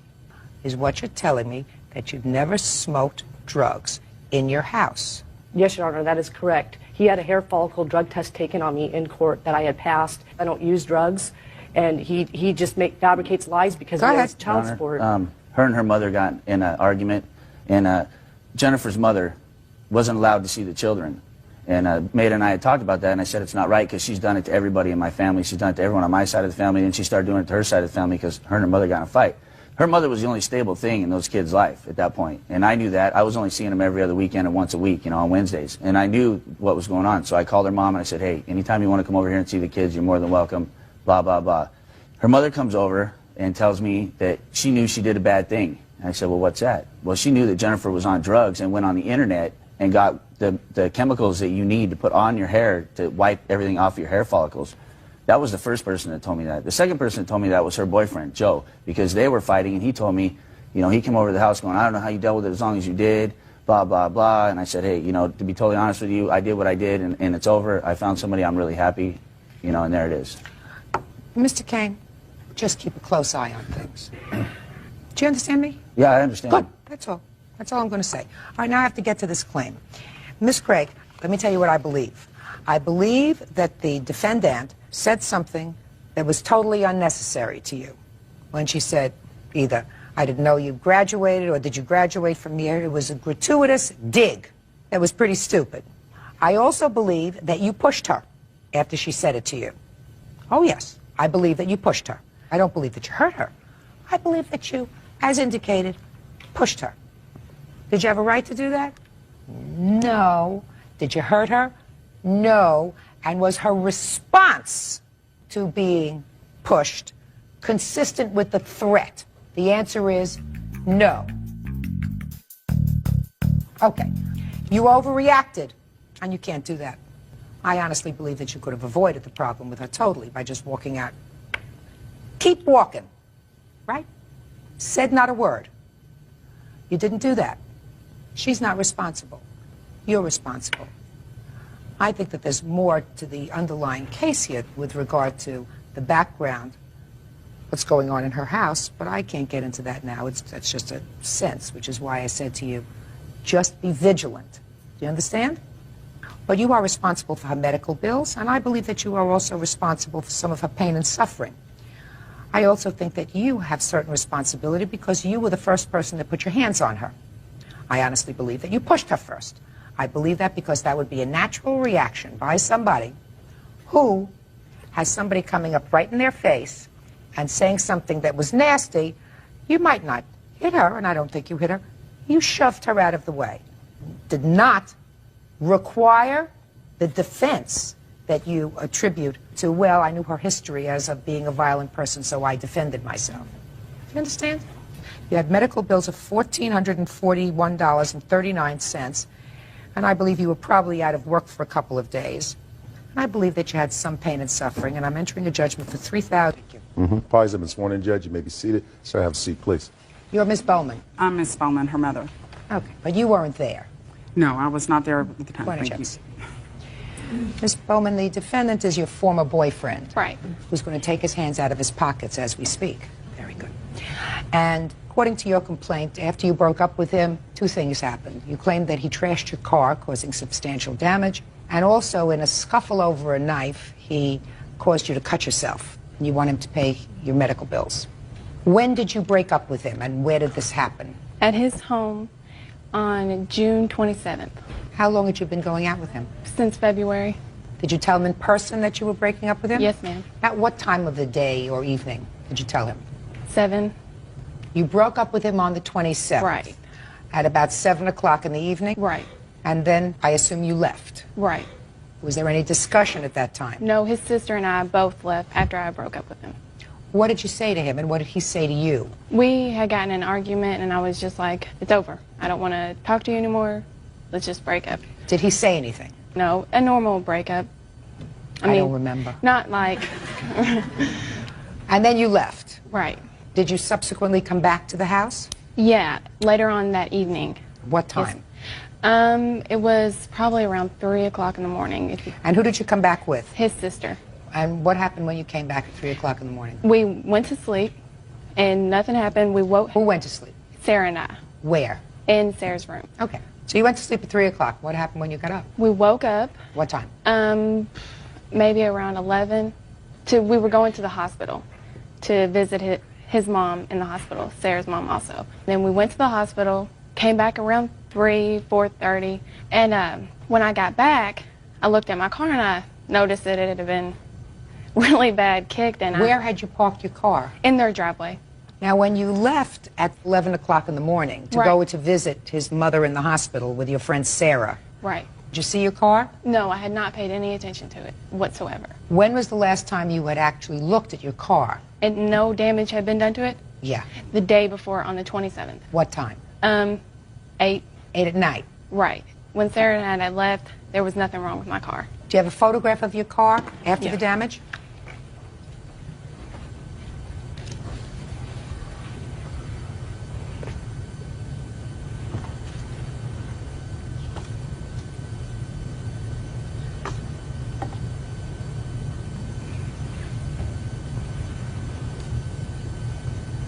That was from a movie, right? You love that movie, right? What movie was that? Gotta think about that one. Oh, I know what it was. I know. No. I know what it was. I know what it was. Runaway Bride. It was Runaway Bride. When he, I didn't see that one. Oh, that's a ladies' movie. Did you see the movie? No, ma'am. But you know what I mean when I say look in my eyes. Yeah. Try yes. Yes, ma'am. So someone did a real number on your car. Yes, ma'am.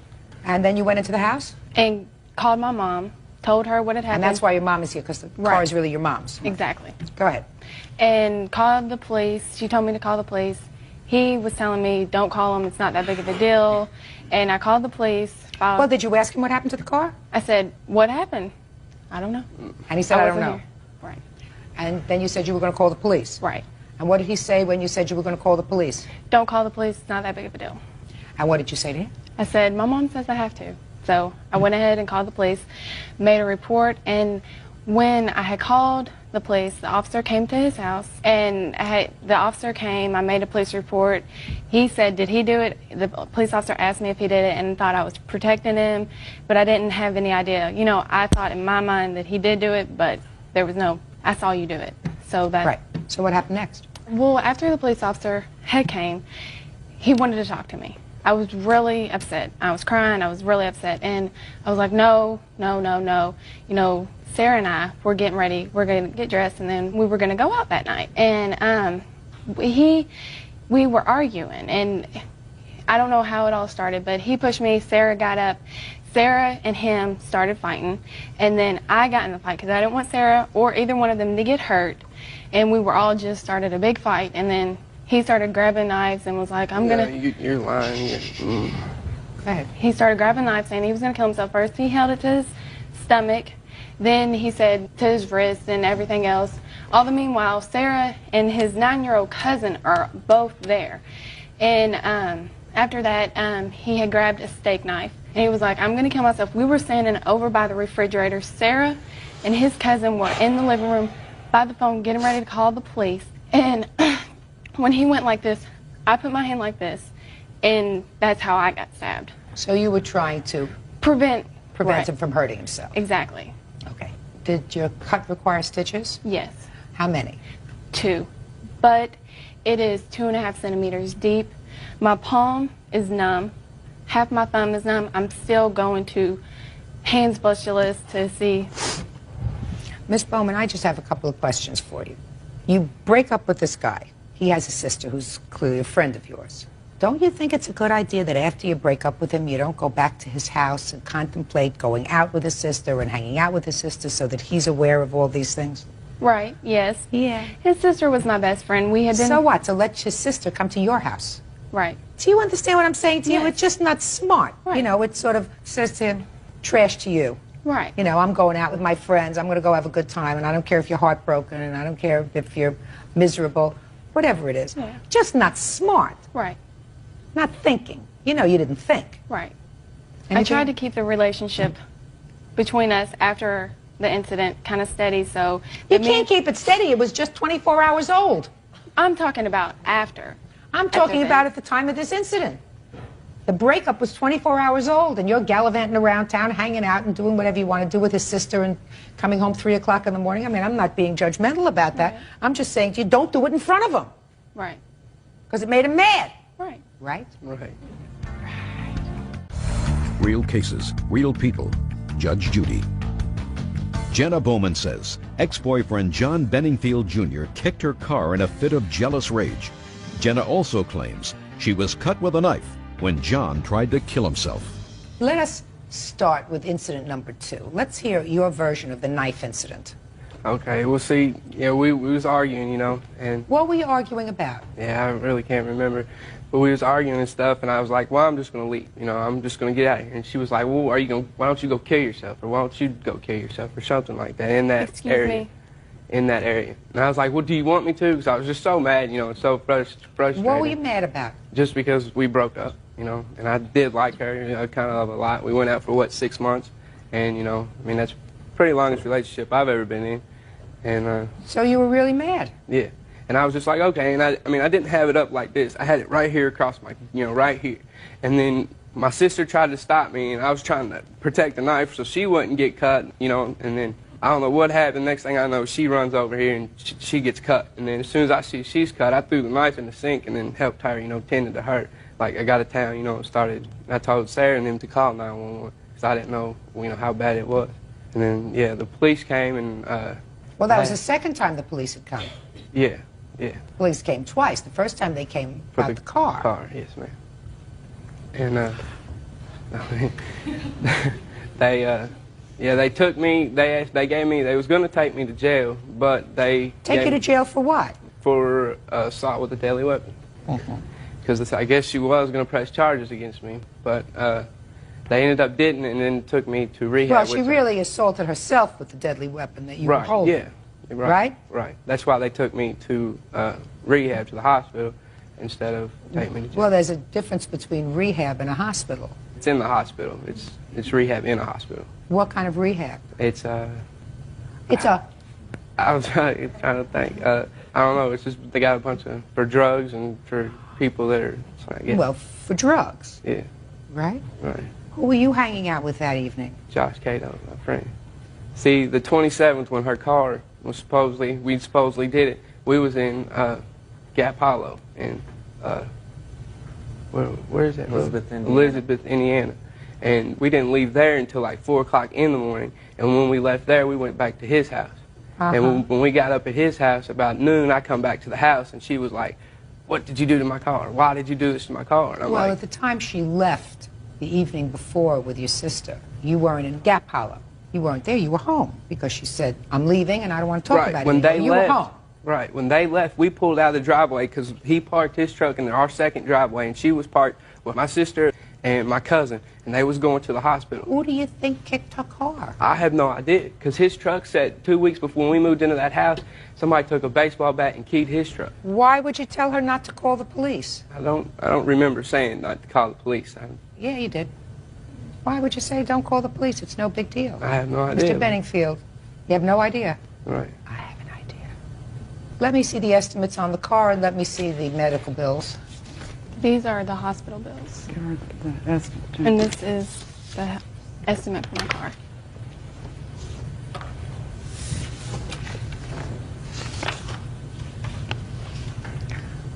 Don't you have insurance on this car, Miss Bowman? If she hits someone, we only have, because I'm a single parent, I can't afford the. That's a lot of kicking damage on that car, sir. Need really heavy boots to do a kicking job on a car like that.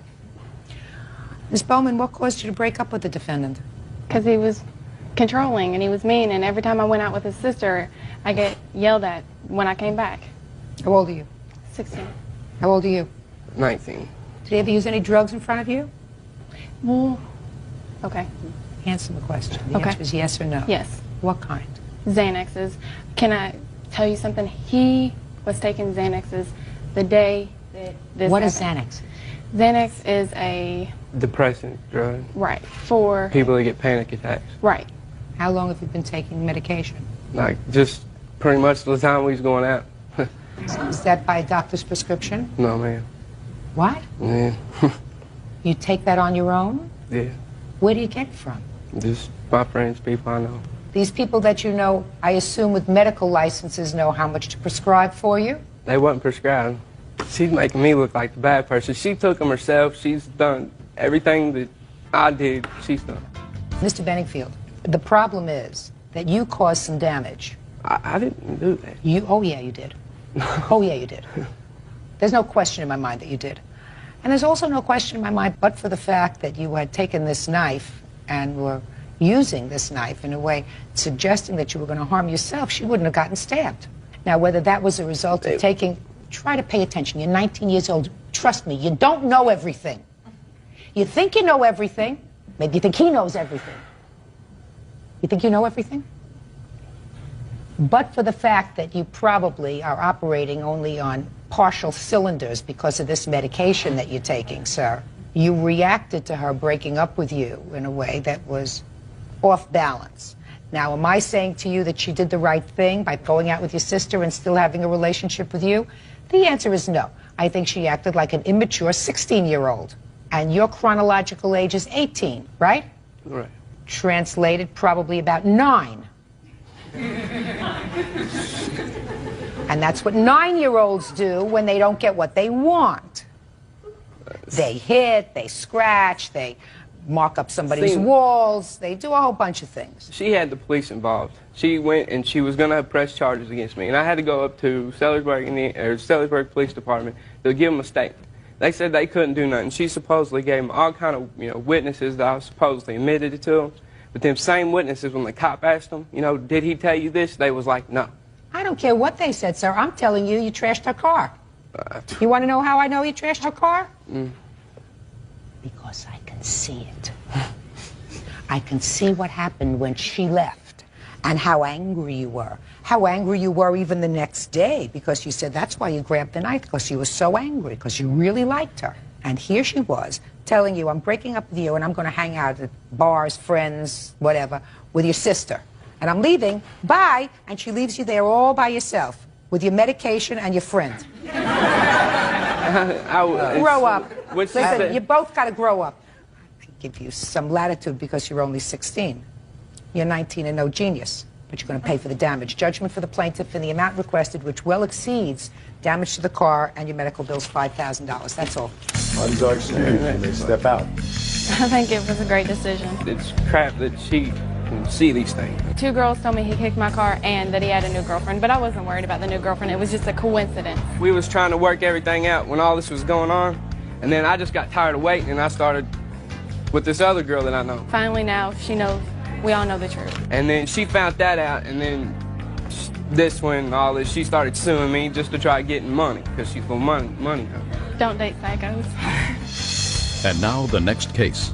All parties in the matter of Merrick versus Black. Step forward, please. 19-year-old salesperson Kathleen Merrick is suing her former friend, 19-year-old college student Catherine Black, for the return of a snowboard. All right, Miss Merrick, you and Miss Black used to be friends. It is your claim that you loaned her a snowboard. While you were friends, you're no longer friends, you want it back. She said it was a gift, right? Yes. That's what this is about. When did the snowboard leave your possession and go into her possession? About a year ago, around this time. Tell me how that happened. We were friends and she wanted to go snowboarding and I had an extra snowboard, so I lent it to her. Where'd you get an extra snowboard? I had 2 snowboards. From where? My mom bought them for me. No, that's not true. Your mother did not buy both for you. I had 2 snowboards at my house. I didn't ask you whether you had 2 at your house. I said to you, where did you get them? And you just said your mother bought both of them for you. That's not true. One your mother may have bought for you. Where did the other one come from? The other one was purchased by my mother too. Where did the other one come from? At first she bought one and she went snowboarding and she wound up doing something on the mountain and it broke. So her mom sent it away, and while her mom bought her a new one, while it was away, it shipped away. And by the time they got it back, she already had her other one. I'm going to read you from your answer. You said it started in October when she broke up with her ex-boyfriend and decided to get back a snowboard that was given to him as a gift while they were together. Did you forget that you wrote that? No, not at all. We went and asked his younger sister to go up and get it without him knowing. Once we got it in the car, she decided she had no use for it. Doesn't that sound familiar to you? Yes, Your Honor. So according to your answer, she had given the snowboard to an old boyfriend as a present. When they broke up, the 2 of you went and took it back, right? Yes. And he wasn't there at the time. He got in the car and she said, I have one already, so you could have this one. Yes. I'm so glad at least I had my story straight. Does that sound familiar to you? Yes. We went to go get the snowboard back from the person's house, and I had the snowboard, and I lent it to her to use because we were going to go snowboarding together. Your Honor, she gave it to me as a gift because... In the matter of Mendoza versus Orozco. Parties have been sworn in, Judge. You may be seated. Ladies, have seats, please. Well, you're the 2 fathers. Both daughters here? Yes. Yes. Why don't the 2 fathers sit down for a minute and have the 2 girls up here? Your first name is? Cinnamon. And yours? Irene. You were using your father's car? Yeah, he's the primary owner, but we're both on the car. He's the owner? Yeah. What kind of car were you driving? 2001 Kia Rio. Is she a friend of yours? Yeah. How long have you known her? We've known each other for about 3 years. And you knew how old she was at the time of this accident? Yeah. And you knew she didn't have a driver's license? Yeah. Tell me on what day this accident occurred. On July 4th.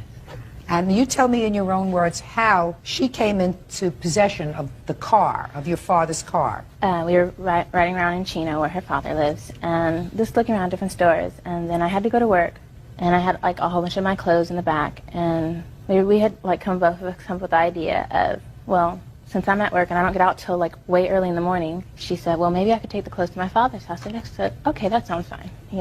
I trust you. And so I gave her the keys to the car, and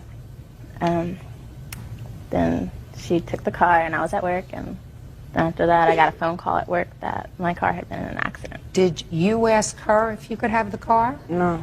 It was a mutual decision that if she drove to work, and I would drive the car back to my father's house. Did you have any discussion about you not having a license? Yes. Tell me about that discussion. She was like, you don't have a license, and I was like, I know. I don't know. It's just I don't have a license. And then she was like, well, I was like, oh, I'm a safe driver, and she was like, okay. Now, how did you have this accident? I was after she had dropped. I took the car I got on the freeway, and I was driving back to Chino. We were in City of Industry. I was in the farthest left lane, but not the carpool lane. I guess the fastest lane. And fastest lane. I was going without a license. I was going 65. Yeah. And she's going 20. Okay, I was going 65. Go ahead. There was a blue van on the side of me and a white Camry tailgating me, and there was a car coming up on the carpool lane. Half of the car was in front of the Kia, and then it started moving into my lane. The white Camry was... it's getting too complicated. How did you have the accident? I'm telling you. Well, it's getting too complicated. Did you hit somebody or did they hit you? No, nobody hit nobody. That's what I'm telling you. Well, just tell me, the car flipped over, the car hit a guardrail? No, I slammed on the brakes to avoid hitting somebody, and it hit the back end, hit the guardrail. And I swerved to the exit lane, by the Diamond Bar exit. Okay. All wouldn't have happened if you weren't behind the wheel of the car. I know. And maybe wouldn't have happened if you weren't driving in the passing lane. I know. Right? Yes. Okay. Now, what's the damage on the car? The total damage came to about $7,000. Mm-hmm. Now I'll have the fathers up here. With the girls. Stay with the girls. Mr. Roscoe, you are divorced from your daughter's mother, is that right? Yes. Who does she live with? Her mother. Is that by a court order? Yes. So her mother has custody of the child? Yes. And you pay child support? Yes, I do. Where I used to, not no more. No more because she turned 18? Yes. Now, Mr. Mendoza, according to your complaint, you contacted the mother yes. of this young lady, and you said it is your view that this accident was the fault of both girls? Yes. So that you should split the cost? Exactly. And her mother said, okay, I'll pay $1,500, and her father should pay $1,500. Well, originally, Judge, what I had intended to do was file a claim for $5,000. Total damage was about $7,000. What I did then... File a claim against who? Against both of them for $5,000. Both her father and mother. I thought you were going to file a claim for $5,000 against your daughter. No. Why not? Well, it's her fault. Well, I felt it was both their fault. Oh, did you? Okay. So because of that, I figured it was only fair for me to file a claim, not for $5,000, but make my daughter be responsible for more than half of the damage, because she was equally as fault for giving her the keys. So I figured it was $3,000 settlement was more than justified.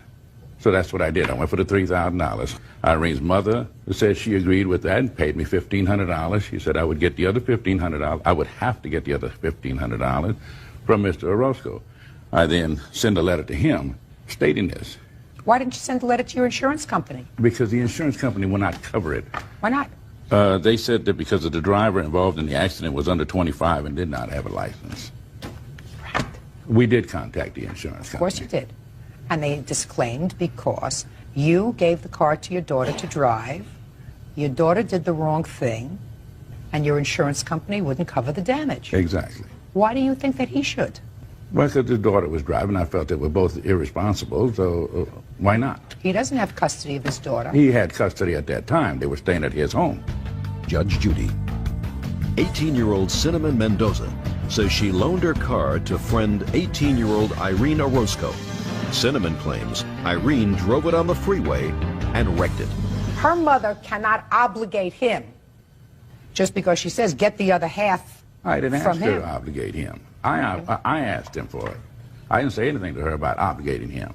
It was aware to us that her mother said on the divorce decree that they had joint custody, but Irene chose to live with her mother, and they have 2 other sons that live with him, but they do have joint custody. What does Irene do now? Does Irene go to school? I have a full-time job. I was going to school, but I couldn't pay for it to go to JC. But now you have a full-time job. Yes, and I need to pay this off. If I had to pay my my aunt back.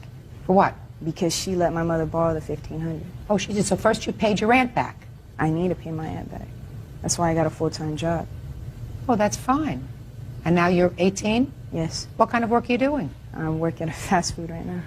Are you living at home? Yes, I do. So you have no expenses until you pay this off? I'm paying my bills that I have, the phone bill, and whatever my expenses, my personal needs, my clothing, my shoes, everything. Right. You see no reason for your father to pay this, do you? No, I don't. Good, I don't either. I think that's unfair, but that's up to you. Oh, I don't think that that's unfair, Mr. Mendoza. Yes, it is. I will draw an analogy for you, sir. Let us assume that Irene, instead of being 17 years old at the time of this accident, was 10 years old. Still a minor, right? Still a minor, still had no driver's license. And your daughter said, you want to take the car for a little spin? She's 10. You think her father should be responsible? Yes. Oh, no. Well, that's your opinion. My opinion is he should. No. In the eye of the law, she's the adult. She's 18. You have given her, you have deemed your daughter responsible enough to drive, to be totally responsible for the safety of a weapon. Car can be used in the hands of somebody who is not responsible as a weapon. You gave her that responsibility. He didn't give his daughter the responsibility of driving the car. I don't know how old you have to be here to get a license. 16, 17, 18, what do you have to be? 17 and a half. 17 and a half. So for some reason, she did not have a driver's license. Now, I don't know whether that's because her parents decided she wasn't mature enough. Her parents decided that it wasn't the right thing when she was 17. But she didn't have a driver's license. So her parents said, no driver's license for you. You said to your daughter, not only can you have a driver's license, you can also have a car. They didn't make that choice. You did. And if your daughter wasn't responsible enough not to safeguard that car and not give the keys to somebody who was not equipped to drive it, I don't see why they're responsible at all. The fact that you got $1,500 from the mother is a gift. He's not responsible. If she wants to do the right thing, she'll pay you back the money. So could a 3-year-old. But she's still driving her mother's car. So could it, at the time of this without incident, a license. that has nothing to do with it. Then if she's in an accident, then she's driving her mother's car without a license. If the car is in an accident, they could lose their house. They could get their wages garnished. They could lose all their bank accounts. I'm talking about you and your daughter. You felt as if your daughter was responsible enough so that you could give her a brand new 2001 car and said to her, this is yours, be careful with it, be responsible with it. She acted irresponsibly. He did not give his daughter permission to drive that car. In effect, you did, because your daughter was acting as your agent. So I think that if you want to do the right thing from your now full-time job, you will see to it that your friend gets her money so that she is not responsible for these damages anymore. The fact that the insurance company disclaimed, there's a good reason for that. The insurance company disclaimed because they said you had no right to give an underage, uninsured person the keys to the car. I say the same thing. This case is over. Parties are excused. You may step out. She came home, said she had an accident, and first she told me it was her. He should have taken responsibility, never handed the keys to my daughter. It caused a lot of tension, but we're still friends. I mean, it's money. We're not. Money's an object, friendships, forever. I was just happy that she's alive. And now the next case. All parties in the matter of Smith versus Smith. Step forward. 60-year-old singer Myrna Smith is suing her daughter-in-law, 33-year-old computer specialist Candy Smith, for an unpaid loan to hire an attorney. Mrs. Smith, the defendant is your daughter-in-law. Yes, she is.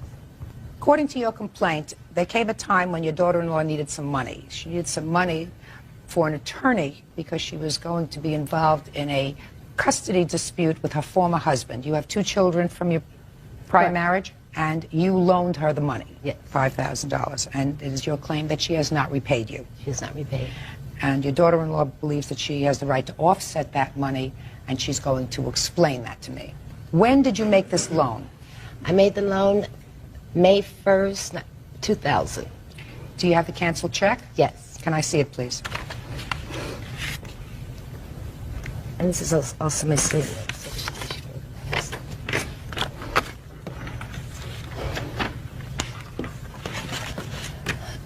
Okay, what was your agreement with regard to repaying this loan? She told me what she would do would, on her pay days, she would deposit money into my account.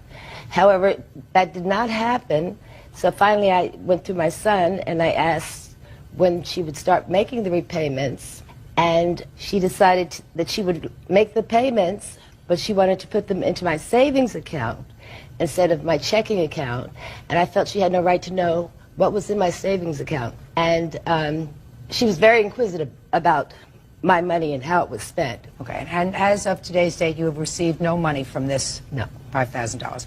And you acknowledge that, but for your defense, you did not repay this money out of paychecks or anything else. No. Okay, now I'll hear your defense. Actually, what happened was that at this time, when we had moved into the house, she had given What me... house? We had purchased a house together. She had actually sold her previous residence, and she had used the down payment to purchase a house so that we all can live together, and we were sort of helping each other out. And help yourselves as well. Right, and help All right, ourselves. so what was the arrangement? She put the down payment on this new house. Correct. How much was the down payment on the new house? $100,000. She put down the $100,000 on a house that you were all living in together. Correct, it was under my husband's name. Was there a mortgage on this house? Yes, there was. How much was the mortgage? $185,000. And I gather from your papers that you and your husband make the mortgage payments. Correct. How much were the mortgage payments? $1,703. $1,703. And how many people from your family, you and your husband, you have a child together? Yes, we have one child together and 2 children from my previous marriage. So there are 5 of you all together. Correct. And how many people, other than your mother-in-law, were living in the house? The grandmother and also the uncle. Grandmother or uncle paying any money towards the house? He needs to answer. I can't answer. Step up. Mr. Smith, how much money was your uncle paying to the house? My uncle was scheduled to pay $400 a month, but unfortunately that rarely happened. What about your grandmother? No, nothing. Okay. How many months did you live in the house? To conclude January, 8 months. How many mortgage payments did you make? Because that's your defense to this action. How many mortgage payments did you personally make? Roughly 8 months. You have proof of those payments? Show her proof that you were paying mortgage. What is that? This is the household account that my son and I had to make payments for anything regarding the house. This is how our bills were paid. Can I see it? And I'll see your checks for the mortgage payments. Unfortunately, that I do not have. I didn't know that was going to come into question. You have a bill, though, right? I have a bill. No, I don't need a bill. I need the mortgage payments. Your defense, Mrs. Smith, is that it wasn't working out and the house was going to be sold, wasn't working out with all you folks living together, and your mother-in-law insisted that the deed be turned back to her. It was. And you believe that you can set off the number of mortgage payments that you made on the house against the $5,000 that you owe her. That's your defense. No, in a not nutshell. exactly. Not Well, exactly. I'm sorry. Can I clear this up? Okay, my defense is that because of some illegal activities that took place, we had no other choice but to move. No. I don't want to hear that. Yes, we had to move out of the house within 2 weeks. We had told her we were selling the house because of what was going on. With the money that we had, we had to actually use a lot of money to leave the house when we shouldn't have had to leave the house. Is that your defense? We shouldn't have to have... Just a second. Is that your defense? Well, yes. That because of what you perceive to be some illegal activity that was going on in the house, you chose to move, which was a very good judgment, and you believe that your mother-in-law owes you money, the money that you had to spend to find a new place. Right. That is included with the money that we spent with the mortgage. This is all tied together. Well, so I'm going to eliminate your first defense. Your first defense is no defense. Now let's get to the mortgage payments that you say you made. Do you have any other checks? And the only checks that I would use for the mortgage payments was the household account. Okay, and who put money into the household account? It was my wife, myself, and then my mother. And your mother? Yes. Well, how much money did you put into And my brother. Just a minute. How much money, and the $400, and how much money did you put into the account every month? $1,900 a month I put into that account.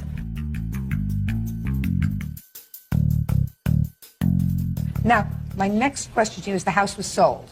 Actually, my son went and got a $20,000 loan that I didn't know about. Loan for what? Against the house? Yes. Did you get a $20,000 loan against the house? Yes, I did. Did you pay it back? I didn't have an opportunity to. No, did you pay it back? I was paying the loan back to the people that I got the loan from. Did you put in any money towards the down payment? Towards the down payment, no. So she has $100,000 in the down payment. Right. Okay. Right? She has $100,000. You have Zippo. You can't offset. I mean, first of all, you can't offset it anyway, but it's not even reasonable to offset it. Because if your mother goes to sell the house now, there's a $20,000 loan that you took out that's going to be deducted from the sale price of that house. Did you consult with your mother before you took out this loan? Did she say it was okay? I didn't need to. I didn't need her permission on that. Well, you don't need her permission on this either. You Well, owe her $5,000. That's what you owe her. That's what you borrow. That's what you repay. Down in the matter of Marafino versus Wages. Parties have been sworn in, Judge. You may be seated. Folks, have seats, please. Ms. Marafino, you and the defendant were married, divorced, and according to your complaint, tried to reconcile.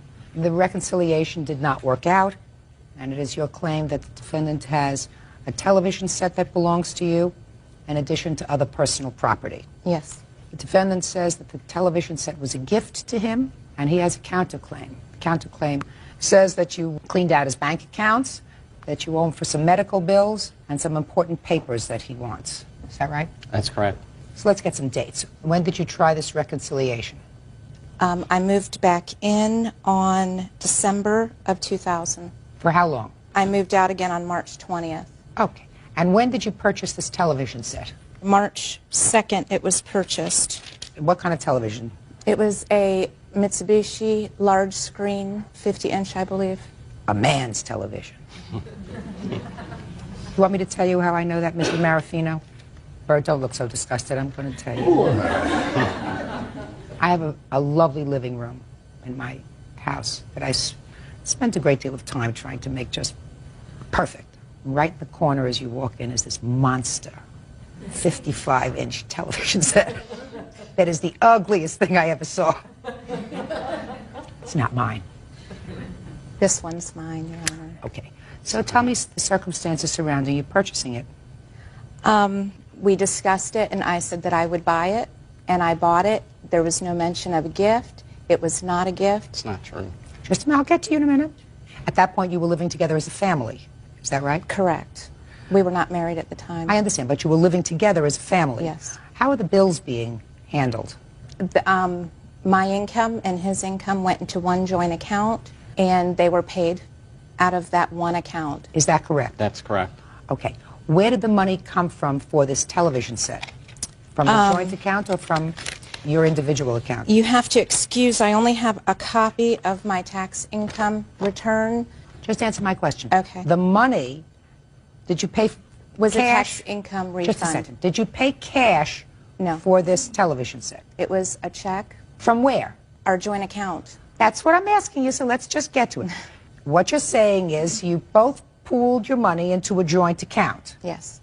And from that you paid all the bills. Yes. And when you got your income tax refund, it went into the joint account. Yes. And it was from the joint account that the television was paid from.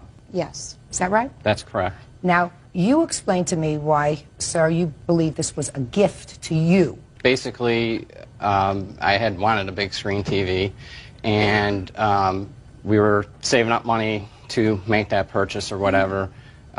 She said she was going to be getting her income tax check back and put it in the account, and that she was going to buy this TV for me as a present. And eventually we were going to save up some more money, and the agreement was that eventually we would purchase a hot tub, basically. That's what she wanted. Did you get a tax refund that year? Did I get a tax refund? Yes, it was after we had separated already. Let's say, sir, that this was not a gift to you. This was something that was purchased for the household. For the household. Okay. then you would have to distribute the property. Now, let's say this came out of joint funds, Mm-hmm. but you kept the property, right? That's correct. And it's brand new property. It's not something that was purchased 10 years ago. That's correct. You got to pay for it, unless you want to give it a television set. That's correct. Oh, then we've resolved the whole issue. Well, How much was the television Your Honor, set? Your Honor. $1,960. I have a Your letter here, though, stating that she had accepted her losses and that she's moved on. Your Honor, that was before I filed the lawsuit. Just a minute. I'll take a look at your letter. I'll take a look at your letter.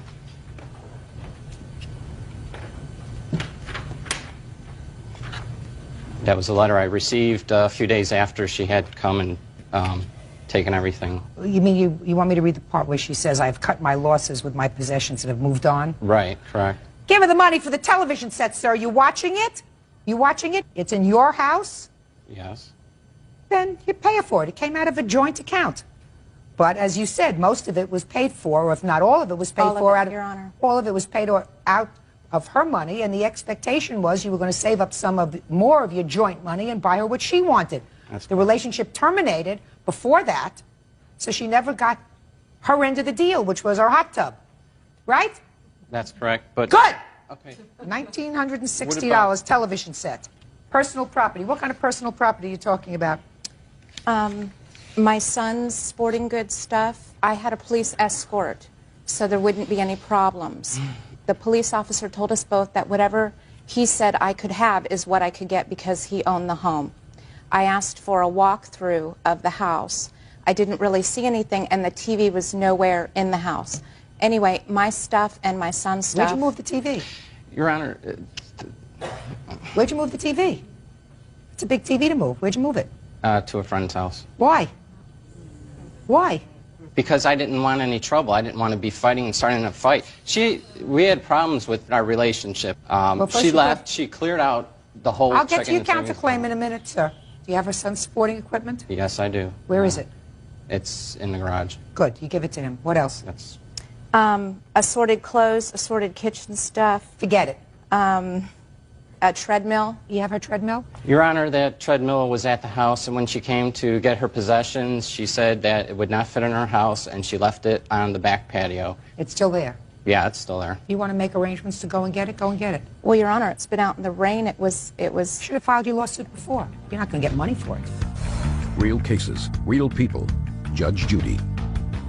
Maria Marafino says ex-husband Felix Wages owes for a big screen TV and the return of her property. Now, you say that she cleaned out a bank account. What bank account did you clean out and when? It was our joint account, basically the day after she had left. Can I see it? It's all highlighted, the amounts and the day she had done it. Just a minute.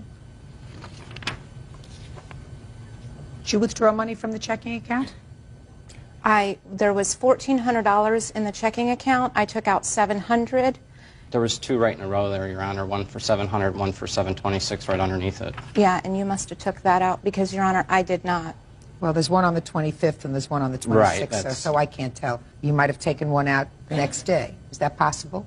Not that I recall, I did not. Well, I mean, not that you recall. Well, I know for a fact I did not. Fine. She was going to clean out the checking account. She would have done it on the same day. Also, Your well, Honor... now, Your Honor, on the second page, you can see she went back into the account the next month and withdrew more money out of the account. She proceeded to use... You're talking about $41.75?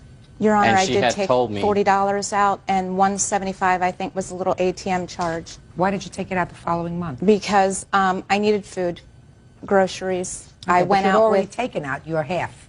Oh, yes, ma'am. Yes, Okay. ma'am. So he gets credit for $41. Okay. Now, the savings account. You took There the was whole thing. $305 in the savings, Right. and I took out $300 of it. That's not half. Did you both put money in the savings account? No, Your Honor. He has a business account that he was putting money in as well that had over $1,000 in it at the time. No, that doesn't answer my question. Were you both putting money in the savings account? Yes. Then you were only entitled to half, not the entire amount. Okay. So he gets credit for $150. Okay. Can I explain why I'm actually asking for more money? No, I'm not interested why you're actually asking for more money. Well, Your Honor... I'm not interested. Anybody who takes a television out of the house so that it's not there, I'm not interested in what they have to say about that. She took out half. You have half. Now, let's hear about the medical bills, sir. That's another part of your counterclaim. When we had gotten back together again, I had received an income tax check. I had signed the income tax check over to her to get a breast enhancement, and basically I figured if she could give this TV as a present to me and ask for it back, that was a present to her. He'd like my implants back? Forget it. What's next? It's an interesting theory. Let's go. Next. Papers. She has papers from the house, mortgage papers and everything like that. Is the house in your name? Yes, it is. Those his papers? Yes, ma'am. Give them to him. This was in one of the garbage can bags that he packed of my stuff. It's not They're all very there. organized. 191. So $1,769 for the television set if he's going to keep Your it. Honor, it's out of a joint account. I don't understand that. Is it back in your house? Yes, it's in my house. You've moved it back. Yes. Pay for it. Even It's listen to me. Even if I take what your excuse for this television set was as gospel, the agreement was that since she was getting the money at that point, and I'm speaking and you're not receiving. Okay, I'm hearing what you're saying, Your Honor. That the television set was going to be purchased first, and then when you got your money, your tax refund, you would purchase the hot tub with your money that would go into the joint account because that's what she wanted. Well, that contract was never fulfilled. It was never fulfilled because I'm speaking and you're not receiving. You're going to try to talk around me, over me, through me. It's not going to work. Your contract, therefore, with her was not fulfilled. And she gets either the television back or the money for the television back. $1,769 judgment for the plaintiff. That's all. Thank you. Parties are excused. You may step out. After now, we will never be together again. I think he's a selfish, evil man. And now the next case. All parties on Moeller versus Stevens. Step forward, please. Commercial pilot Doug Moeller is suing his neighbors, Roger and Jackie Stevens, and their son, 17-year-old Brian. Doug says Brian purposefully damaged his daughter's bicycle. The Stevens are countersuing for the cost of a bike and damage to their screen door. Mr. Moeller, it is your claim that the defendant's son damaged your daughter's bike. That's correct. The defendant says that he caused no damage to the bike, and they are counterclaiming because they say that their daughter's bike was stolen from your backyard and it's your fault. B, that your son tore a hole in their screen door. You weren't there during this bike incident? No, ma'am, I wasn't. I'd like you to sit down. Okay. And your children up here. Now, you weren't present either, is that right? Correct. So you can sit down, leaving the alleged perpetrator standing. When did this happen? Around midsummer last year. Tell me about the day. We went over to see my cousin that we always play with. You have to speak up because I can't hear you. Tell me your first name. Timothy Moeller. All right, Timothy, keep your voice up. You hear the way I'm talking? Yeah. Try to do it. Okay. Good. Okay, go ahead. Brian started jumping up and down on the bike. That's Brian. Yeah. What were you doing on the bike? I was sitting on it. I've never seen a bike like that before, so I was testing out the shocks. Testing out the shocks. Right. And how, Brian, were you testing out the shocks? I bounced up and down on the seat a couple of times and lifted the front tire off the ground about 2 inches and then let it go. It was a girl's bike, wasn't it? No, it wasn't. It was a boy's bike. Yeah. Big or little? It was big. It was a 20-inch. Your Honor, could I give you a photograph of the bicycle as evidence? Yes, I'd like to see it. This is a photograph of the bicycle with the bicycle license, and it shows that these are actually children's bicycles. Quite a bit smaller than an adult would be riding. Mm-hmm. Small? I didn't think it was. Small? Okay. Okay. Who told you you could get on the bike? Nobody. Can I see the wheel, please? How old are you? 17. I So, was 16 get a job at and the time. pay for the wheel. Wheel's all bent. Wheel's all bent. Would you step up, sir? Okay. We'll make very quick work of this part of the case. Your son got on a bike without permission, tested out the springs, didn't ride it the way it was supposed to be ridden, and they say as a result of that the wheel was broken. So? Well, according to My witness, my daughter and my son, when he got off, it was still on the kickstand. She got back on it. She rode home on it. We felt that if he had done it, she would have went home. If she'd have done it right then, she'd have went home and told her father, hey, Brian just damaged my bike. But the story that we got is that the next day or so, he noticed the damage, came to the children and said, what happened to your bike? We're not sure. We think maybe when Brian was on it, you know, and so we just don't feel that he did it. It may have happened later. Well, what you feel is irrelevant. Okay. Relevant facts are he got on a bike without permission. He was testing the shocks. Okay. He's a big boy. He jumped up and down. I mean, at least he's telling the truth. Now, when you went to ride the bike home, did you see anything different in riding the bike? The bicycle wheel was rubbing up against the side of the bike. And did you feel that before he had gotten on the bike to test it? No, ma'am, I didn't. Okay, so now I need the bill. I mean, it's not malicious, it's not terrible, but you pay the bill. $106, is that what it cost? Mm-hmm. Good. Now, let's get, what? Your Honor, could I speak for just a second, please? Sure. What we've heard here is in a large part a fabrication. In fact, I'd like to call Michelle Stevens as a witness, if I could, please, Brian. Second, sir, you just won your case. Why do you have to call Well, anything? I know, but there's a little bit more than $106 involved here. What? It cost me $27 to file this in small claims court in Wichita, Kansas. Oh, okay. And there was more damage to it than just the wheel. The handlebar extensions were damaged, the pedals were damaged, the bicycle seat was torn up. But I asked for the bill to fix it. Yeah, you got the bill. You That's got correct. the bill, $106.40. That's correct. That's the bill that you gave me. That's correct. So? Well, I guess that's the end of the story then. That's the end of the story. All right. You just Okay. won. Sit. Very good. This is not a major toxic waste pollution case. I understand. A bent bicycle wheel. All right, let me get to the bottom line of your case, which I've read. Let me see if I understand it. Your daughter was playing over at their house. The plaintiff wants to go someplace. And according to you, he said to the kids, why don't you just put the bikes in the backyard? The daughter put her bike in their backyard. The bike was stolen. And based on that, you believe it's his fault. His responsibility. No, that's wrong. How old is your daughter? 13. So she had the capacity to say, I'm going to go put my bike in my garage? Which she did. And he said, no, just put it in our backyard. We won't be gone very long. And both of the girls' bicycles got stolen. You want to go further and tell me about this torn screen? This is just When did that what I happen? get from the kids. This was last summer. Did you tear the screen in Mr. Stevens' house? No, ma'am.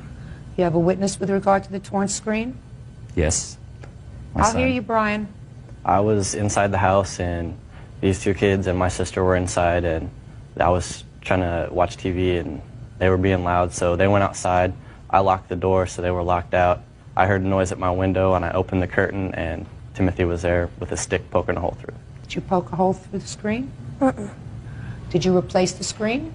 No, but I have an estimate to have it replaced. You went through a whole summer with a screen with a hole in it from a stick? Yes, ma'am. Get a patch. I can understand why you're aggravated, but it's unfortunate that people who had a rather pleasant relationship have any tension because of this. That's your fault. They're all a lot younger than you are. So the first thing that happened was you locked your sister and her two friends out of the house because you wanted to watch television in peace. Is that what happened with the screen? Stupid. Then you got on a bike, jumped up and down on the bike, not your bike, and bent the wheel. Also, stupid. As a result of that, two families, which had, I assume, gotten along reasonably well together if you let your daughter go with the plaintiff before, have any kind of friction now. Very, very stupid. Judgment for the plaintiff in the amount of $133. Is Morris. President sworn in, Judge. You may be seated. Young lady, have a seat, please. All right, this is a little complicated. Let me see if I can simplify it. Miss Dawkins, according to your complaint, about a year ago, your boyfriend was arrested and was incarcerated. The defendant was a friend and also was a paralegal by trade. You claim that you paid the defendant $2,500, that she said that she had an attorney who would be very good for your boyfriend, and that the $2,500 was a retainer. And then later, when he was given a public defender, she said that she would work with the public defender to file motions and do other things in her capacity as a paralegal. Is that correct? Yes. Subsequently, you found out from the attorney, the public defender, who had been assigned to represent your boyfriend, that he told her to stay out of it and not do anything. So you want your $2,500 back. Right. Is that this case? That's it. Ms. Morris says that the $2,500 was in fact paid to her, but it was for the return of a loan. Now, first tell me, just my own information, what was your boyfriend arrested for? It's for a murder. He's still in prison right now. And he still has a public defender. Right. Did the attorney who Ms. Morris said that she had that would be very good for your boyfriend, did he ever appear in court? No. When did you give her this $2,500? In November 2000. Did you give it to her in check or cash? I sent her a money order with cash. You have a copy of that money order? Yes. I'd like to see it, please. Well, Western Union. Receipt. I'd like to see it. I'd like you to tell me, Ms. Dawkins, about the discussion that you had with her when you sent her this check. Like you said, my boyfriend had went to prison, and because of that, we called on Paulette for legal advice, and she told us that she would see what she could do. And she told me that he would need a lawyer, and she had a friend that she was going to talk to. So she did that. I talked to Paulette a couple days later, and she told me that if I got $10,000, that we would be able to retain this lawyer. All I had at that time was $2,500, and his mother tried to come up with the rest of the money, but we couldn't. So he was given a conflict panel attorney, and we left it alone because we knew we weren't going to come up with the rest of the money. Then she told me that she had spoke with his attorney and that they agreed to work on that. The attorney who was assigned to him, yes. She told me that she had spoke with him and that they agreed to work on the case together, but since he got paid through the state, that I would have to give her the money that I had already had, the $2,500, for her to file the motions and to do some research on her own on my boyfriend's behalf. Is that when you sent the money? Yes. Go ahead. I sent the money from out of state because I was out there with some family. When I came back from out of state, I had got a hold of his attorney, and he told me that he told Paulette not to get involved with the case because she couldn't do anything but hurt it. I got suspicious about it because I had talked to my boyfriend. He told me Paulette had not attended any court dates since I had sent her the money. Okay. Ms. Morris, I will hear you. First of all, Your Honor, I've never seen or met Jessica before in my life. This is my first time ever laying eyes on her. As far You were as a friend of her boyfriend's? Yeah, he calls me Mom. I'm kind of like a mentor to him. And Not such a good mentor if he's in jail for murder. No, that... Okay, go ahead. Go ahead. Prior to him being arrested, I've been helping him try to find a job. He really was pushing the pedal and finding a job. He eventually found a job. The date that he started his job, he got arrested, being in the wrong place at the wrong time. Prior to that, I had loaned the ex-boyfriend a total of $1,200 to help him with her to move into an apartment complex to get on his feet. And he told me that he would pay me back $100 a month. Mom, I will pay you $100 a month until I pay you back. And that's fine. It's no problem. I'm a gambler, Your Honor. So, you loaned him $1,200. I loaned him $1,200. Right. And what he asked me to do was to find him an attorney, which I did. I had a friend who practices in criminal law. I have never, and I really get offended when someone refers to me as a paralegal because I've never even held myself out to be a paralegal. I don't even do paralegal work. I'm not following you, Ms. Morris. Is it your claim that you loaned the ex-boyfriend money and this $2,500 was repayment of that loan? $1,200. $1,200. Okay. Okay. Now, no, is that your claim? The $1,200 is a repayment of the loan? Correct. Okay. And what's the rest of the money for? Okay. I went on behalf of him and I've gathered a lot of information out on the streets that I could get a lot better than investigators could get. And I gave the information to an investigator for the attorney. And at some point I didn't feel comfortable with it, so I gave the rest of the information to the MET unit, which is like a SMASH unit, a drug unit. In the meantime, Randy called me and asked me if I would take, first he called my daughter to ask if she would take his son, because his son was in some very serious danger. The son at the time was only 14 months old. Miss Dawkins here was in possession of Randy's son when the murder occurred. He was begging my daughter to take the baby. My daughter couldn't. So he says, I'll ask Mom.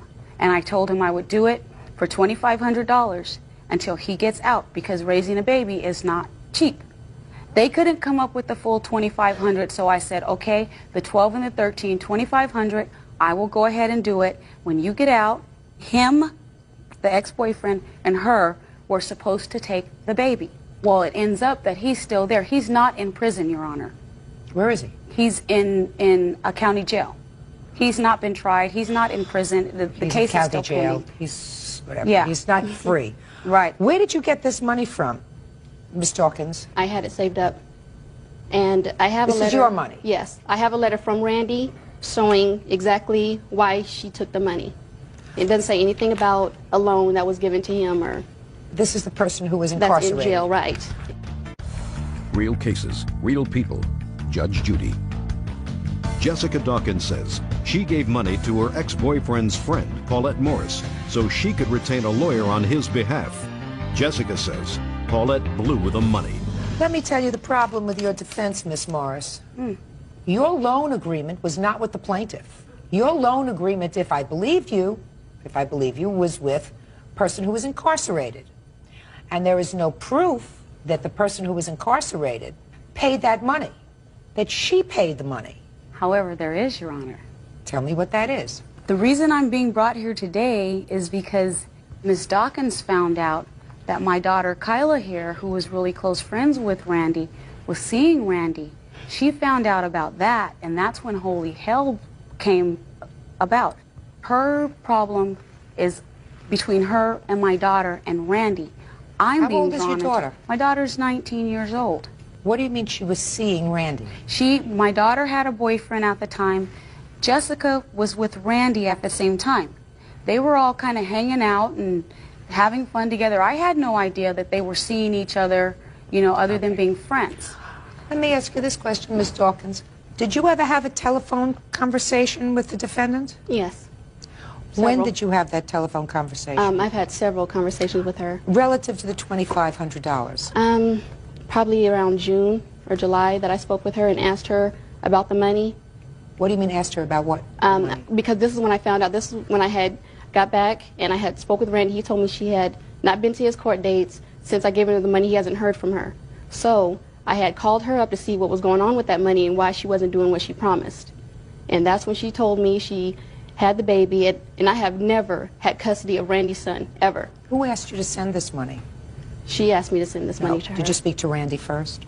Yes, but he did not tell me to give her the money. I didn't speak with Randy that much because they're collect calls. I can't speak with him that much. I spoke with the defendant, and she told me she would need the money to file motions and do research. Miss Morris, where is this child now? The child is residing with me. In January, I will be adopting the child. I have a letter here from Randy as well, asking the judge court, and it is in the papers as to him wanting me to take the baby. As far as me not going to Randy's court appearances or anything, he requested me not to for the safety of the baby. Well, this letter does not give you the ability to adopt the child. No, I have. Give his consent. I have the. Did you file a petition to adopt the child? I have the petition for guardianship. Guardianship is not adoption. No, I have. The laws have changed within 1 year. In January, the adoption procedures will be start. Will start exactly. Can start. His parental rights have to be terminated. Terminated Where's within the mother? 1 year. The mother is in a youth halfway home. She just got out of juvenile hall. Are you paid any money by the state? Now I Ms. am. Morris? Yes, I am. Let me finish. There is a procedure that is used in this country. It's called kinship foster care, or foster care with someone that you know. So the state gives you money every month for taking care of the baby. How much do you receive from the state? $406. And how long has the child been with you? The child has been with me since January 2nd. I began receiving payments in about March. So March, April, May, June, July, August, September, October. So you've received 8 payments? Approximately, yes. Is that right? So you've received $3,200 so far. So this money that you say he's supposed to give you for taking care of the child, you have been reimbursed for taking care of the child. Oh, by yes. the state. I had no by choice. the state. Right. By the state. And what happened was when the child was brought to me, the child came to me with just a shirt, a dirty diaper, and a bottle. I had to completely furnish a room, completely buy all clothing, all items that a baby would need to The sustain state him. also gives you a stipend for that clothing allowance. No, I got that later on. But I know that you get a clothing allowance and a stipend, and also money to furnish a room. $100. I know that you get. I know that you get that. $100 So don't say no. Yes, you do. You get $100 for what? a year. For what? For a clothing allowance. Okay. Well, you get $400 a month. The child that age doesn't eat $100 a week. No, he doesn't. Okay. But the child wears diapers. The child had bottles. Right. The child needed clothing. Right. The child has daycare. I work. No, you don't pay for the daycare for the child. Exactly. It comes exactly. from the So money. don't tell me you have daycare because the state pays for the daycare for the No, child. it comes out of the $400. No. The state pays for daycare with daycare vouchers if That you're is working. not true, Your Honor. I don't know what state you come from. He's not a foster child, Your Honor. He's a ward. He's my ward. I'm his legal guardian. When I do put him into a facility, once he's potty trained, it goes according to my income. So who babysits for the child?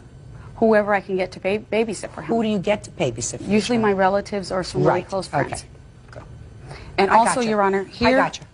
I gotcha. Okay. On the other point, the papers that I'm showing here where I did give Randy the money for him and the apartment for him and Jessica, which they both were dwelling in, is here. My daughter been there. You're living in an apartment that she helped fund? No, I didn't know anything about that. If she helped Randy fund an apartment, then Randy needs to pay her back. Right. Did she right. reside I did in the not know. apartment? Doesn't make any difference. I didn't know anything about any The money that loan he was gave not her. made to her. The loan was made to him. If you had a misjudgment, Miss Morris, with regard to the person to whom you made a loan, you can't visit that on her. And there is no proof that the money that she sent you, the $2,500, came from Randy. I know it didn't come from Randy. Well, if it didn't come from Randy, it has to go back to her. And if he ever gets out of jail because you say he was in the wrong place at the wrong time, then I assume that he will be acquitted of these horrendous charges. And at that time, I assume he'll pay you the money back that he owes you. But that's not her responsibility. Judgment for the plaintiff in the amount of $2,500. That's all. Parties you, are Your Honor. excused. You may step out. I honestly believe that it was behind jealousy because of my daughter and her ex-boyfriend. There are plenty of men out there. I don't need to hold on to someone that's in jail that's going to mess with someone like that. And now the next case. All parties in the matter of Luster versus Fair. Step forward. 22-year-old makeup artist Kelly Luster is suing her ex-boyfriend, 33-year-old general contractor Herbert Fair, for unpaid credit card charges and for the balance of a computer. Ms. Lester, according to your complaint, the defendant is your former boyfriend. Correct. And there was a time when you allowed him to make purchases on a credit card. Correct. When you broke up, you put a stop on that credit card and said that you no longer wanted him to be able to make purchases on it. And the next day or something, he made $677 worth of payments on the credit card. You say that there have been no payments on that amount, and you want him to pay you that amount because you're not together anymore, and you don't want to be bothered with him and come chasing him, and the bank is looking for you, and it affects your credit. Correct. In addition, you allowed him to purchase a computer on your credit card. We opened up a gateway account, and it was under my name because I had good credit. And we paid the payments together. We lived together for about 3 years, and the payments were fine. We paid them together. And as soon as we broke up, I was paying the payments, and the computer remained at his house. He agrees that he put that money on the credit card, $677. I do. And what's left on the computer is what? The amount is $1,357.88. Now, Mr. Fair says he did pay for a substantial amount of the computer, and he does acknowledge that there is an additional amount owing on the computer. His defense is that he made some sort of a loan for some plastic surgery that you had. It doesn't matter what the loan was, Your Honor. I just basically... He loaned me money. I lent her money. Well, that's what you say in your answer. Doesn't So you matter want what to tell it me is. about this loan that you say negates the $677, as well as the $1,357 that's left on the computer that is in your possession. This is true. Well, tell me. Well, What basically, loan did you know, make her? I gave her a loan. It doesn't really matter what it was. I mean, I was with her for 3.5 years, and I was basically, putting her through school and doing some things, for her. And basically, I felt that I didn't have to make the payments no more on the computer because of so much money that I'd invested into this relationship Your Honor, as well. Your Honor, I paid him back the loan that he gave to me. So that has nothing to do with the computer. I paid him back every single dime that he lent me.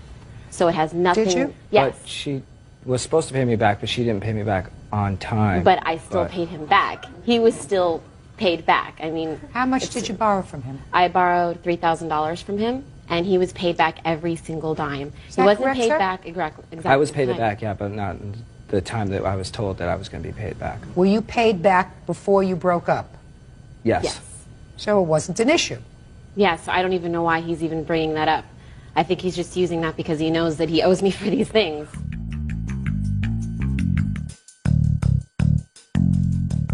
So what is your defense, sir? I don't know what your defense is, Mr. Fair. If that's well, not your basically, defense. I mean, like I said, you know, 3.5 years of being into this relationship with her and stuff, and I took care of her basically for 3.5 years. I felt that I didn't need to pay these both bills, and these are basically it between her and I. So. As you can see why I don't want to be with him any longer. I paid him back every single dime that... He says that you paid him back. Yeah, and it has nothing to do with the money that he owes me. And he knows that he owes me this money, and he's just trying to make excuses and make up stupid things. I even have proof. I have the bills if you want to see them. He doesn't deny the bills, Miss Lester. He doesn't deny the bills, and he doesn't have a defense. So judgment He never does. Judgment is for the plaintiff in the amount of $2,034. Thank you, Your Honor. Lemke versus Mungo. Parties have been sworn in, Judge. You may be seated, sir. Have a seat, please. Ms. Lemke, the defendant was a former boyfriend of yours. According to your complaint, he owes you for 3 things. He owes you for money that you loaned to him at one point when he was facing incarceration. He owes you for the value of a car, which you say you purchased, although it was in his name, it was supposed to be your car, and that he owes you for damages as a result of an assault that took place over a year ago. Is that right? That's correct. I assume that the loan that kept him out of jail was the first money that you're suing for. Is that right? Yes. And tell me the circumstances surrounding that loan. John was, faced going to jail for child support arrearages, and the day that he was to appear in court, we took the bus up together, and then I overheard his, discussion with the DA and that he needed $750 to take him, him out of jail, and we agreed that I would, loan him the money and that he would repay me when he was able to. Well, how did that come about? What did you say to him, and what did he say to you? Well, what I said to him was that I had $750. Just don't worry about it. You can repay me, when you're able to. I have $400 cash in my wallet, and we can go down to an ATM. Tell me about, sir, your version of the $750, which you acknowledge that the plaintiff paid in order to keep you out of jail. The $750, Lynn had offered to give me $700. Tell me how it came about. Oh, I was trying to do that. No, before we went to court, several days before she... Look at me. Yes, ma'am. She volunteered, said, I could give you some money to stay out. And I said, absolutely not. I don't want to do it because I would feel obligated. So a few days went by, and I was supposed to turn myself in. So we went, and then when we got into out in the hallway, the public defender said, well, do you have the money? I said, no, I don't. And he says, I have it. And he said, well, are you going to use it? I said, absolutely not. I don't want to, because I feel like I'm obligated. I cannot pay her back. And then she said, he said, well, do it. I said, no. So he left, and then he came back again and said, why don't you do it? And I said, well, and we thought about it, and I said, he convinced me to do it. I paid it, and then we went home, and that was it. So it's not your fault, and it's not her fault, it's the public defender's fault. No, she offered this money to me in front of Mr. Coleman here. Just a second, but you said yes. that you declined to take it. Yes, I did. Because you would have felt obligated to repay it. Yes. And then you said that the district attorney or the public defender forced you to do it. He did not force me. He coerced me into it. He coaxed you to do it, and you did it. Yes.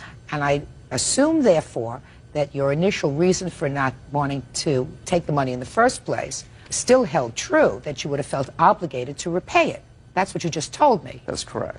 So you took the money, and I assume you still felt obligated to repay it. I did? Well, I'm asking you that. What happened, sir, between the time you walked into the courthouse when you would have felt obligated to repay the money if the plaintiff gave you the money and the time you actually took the money? She told me it was a gift, and Is I that would what not you- have to pay her. That is- Absolutely. No. Well, Mr. No, she Coleman didn't here say... heard her say it in his house. Just a second. Yes, ma'am. She never used the words gift. This is a gift that I'm making to you, Yes, John. she did. No. She never did. Well, that's not what she's telling you. That's not what I believe. Oh. I wouldn't believe it if you told me, because I don't know if I'd believe anything you Okay. told me. I certainly wouldn't believe it if he told to me. I'm telling you, she didn't give you the money. She may have said to you, I want you to take it, and you can pay me back when you can. Yes. That she might have said. All right, let's move on to number 2. Let's move on to car. How much did you purchase this car for? $625. $625. So it wasn't a Jaguar. No. And it wasn't a brand new car. Absolutely not. And you had no driver's license. That's correct. So you purchased the car and you put the car in his name. Not at the time of purchase, but yes, eventually. When did you purchase the car? June 29th. What were you going to do with a car that you couldn't drive? Well, I had wanted a car for a long time, as just to look at it? Friends had known. Of course not. Well, what were you going to do with it? Have other people drive it for me so that I could get around until I have a driver's license. So you must have discussed with him driving you around. No, not necessarily Mr. Mungo. My roommate John Coleman. Oh. And no decision had been made whether it even be either one of these persons, people. Whatever. You put the car ultimately in his name. Tell That's me correct. when. It was in July. So you went down to Motor Vehicles and put the car, after you had had it for some time, in the defendant's name. Yes. Now, Mr. Mungo, according to you, there came a time when plaintiff came to reside with you in your home. Is that right? Yes. When was that? Let me see here. I have the date right here. It's on the bill of sale that we used, a copy of the bill of sale that we used for the transfer of the automobile, which was on dated 7/18/2000. That's when she came to live with you? Yes, came to stay with me. How long did she stay with you? 2 months and 5 days. And according to you, Mr. Mungo, your arrangement was that she could live with you rent-free and give you the car. Correct. Miss Lemke, did you pay any rent? Miss Lemke, pay attention.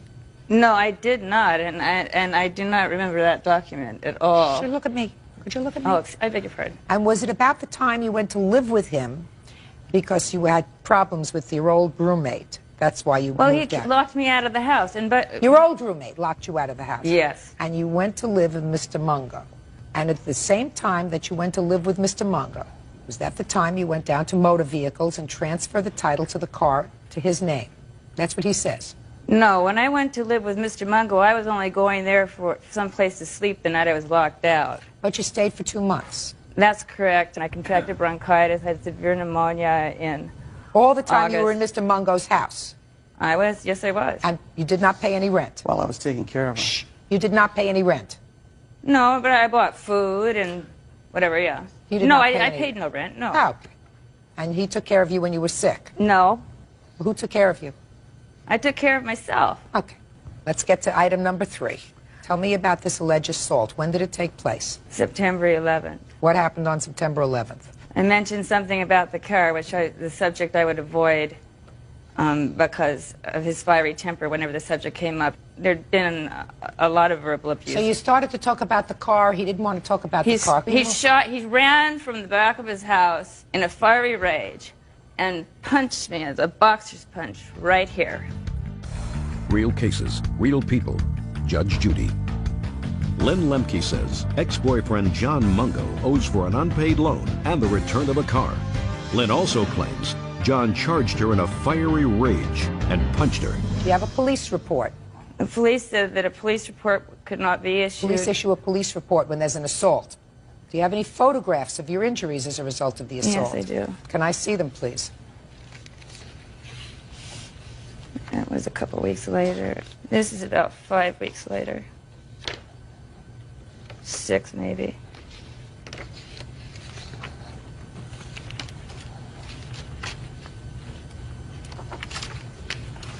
Okay, let me hear your version of what happened on this date on September 11th. Well, Miss Lemke is an alcoholic, and she was drinking 24/7 every day for 2 months. her idea of being For the sick 2 with months that she was living with you? Yes. Her idea of being sick with bronchitis is drinking a 1.7 liter of Jack Daniels and barfing all over the place.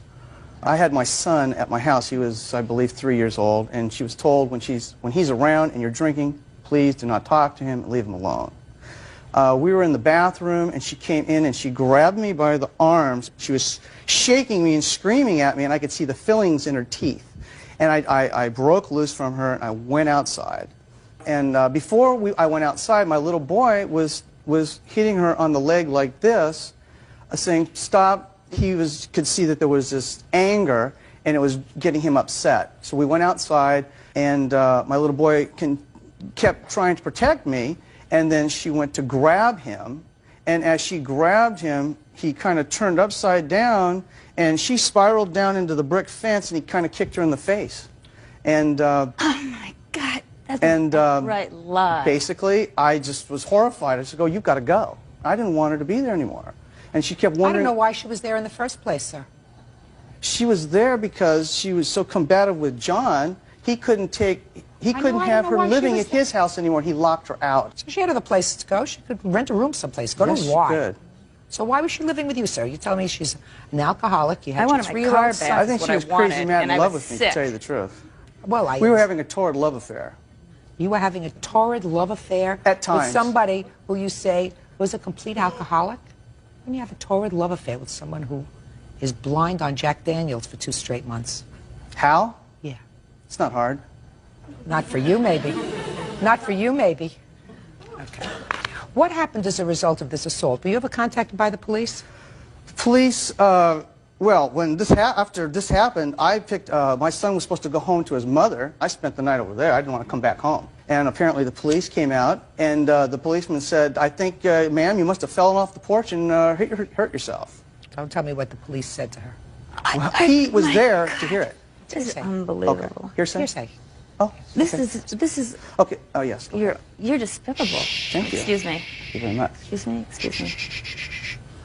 Quite frankly, Miss Lemke, if someone had assaulted me, causing this kind of injury, yes, then there would have been a police report, there would have been a police prosecution for domestic violence.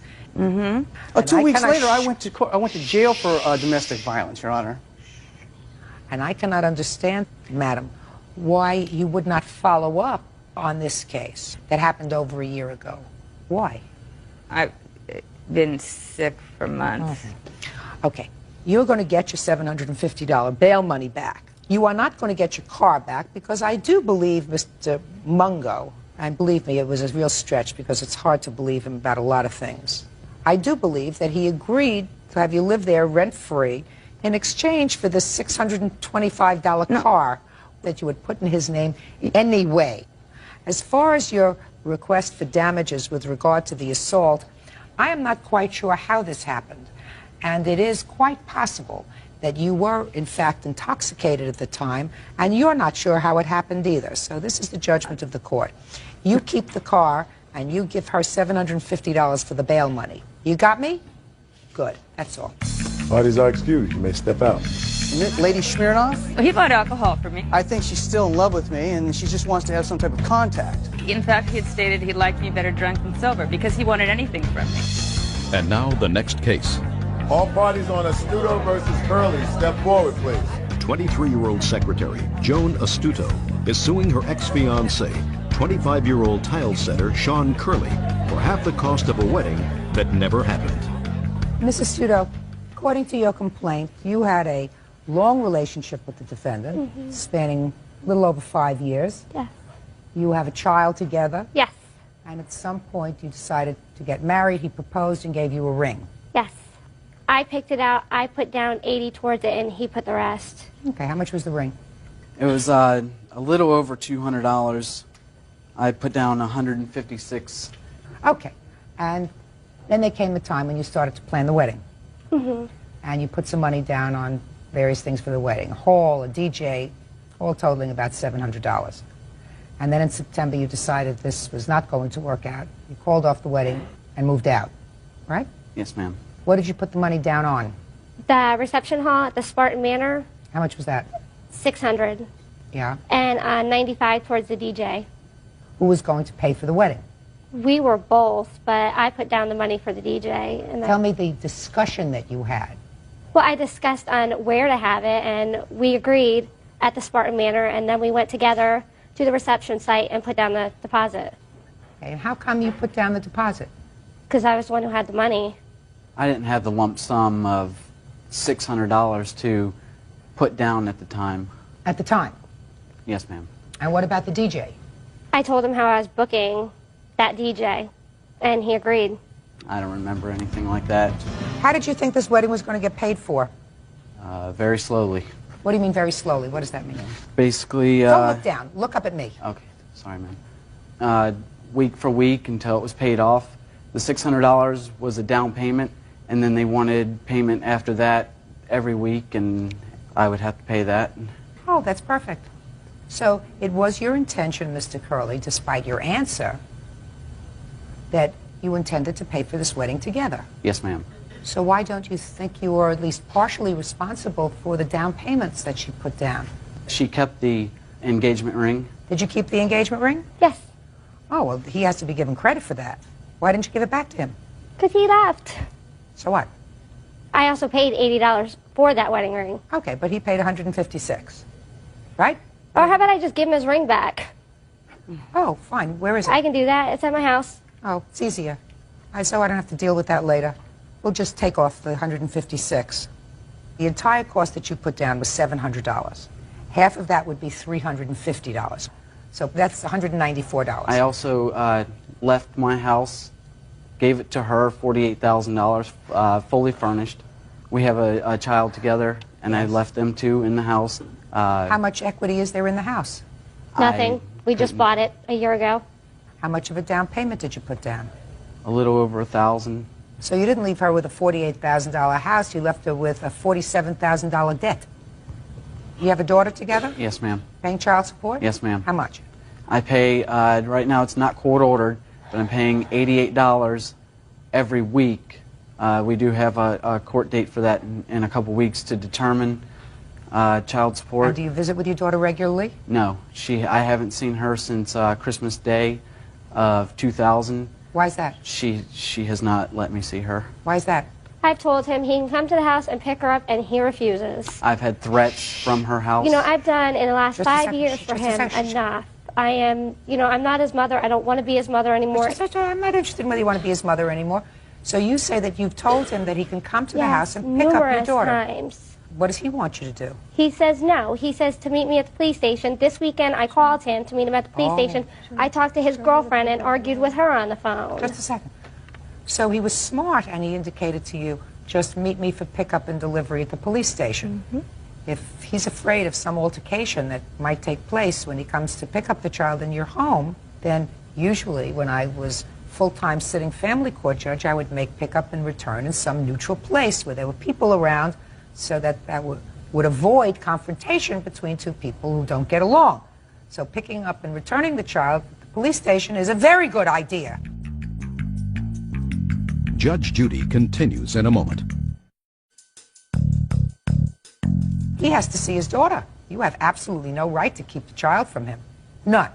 And I would assume that when you go to court, you make sure that you tell the judge when you go to court, Mr. Curley, that what you had suggested because of the problems was a pickup and return in a neutral spot, and she had rejected that. Yes, ma'am. There's no question that the court will order visitation because whether it worked out between the two of you or not, your child has a right to spend time with you. Yes, ma'am.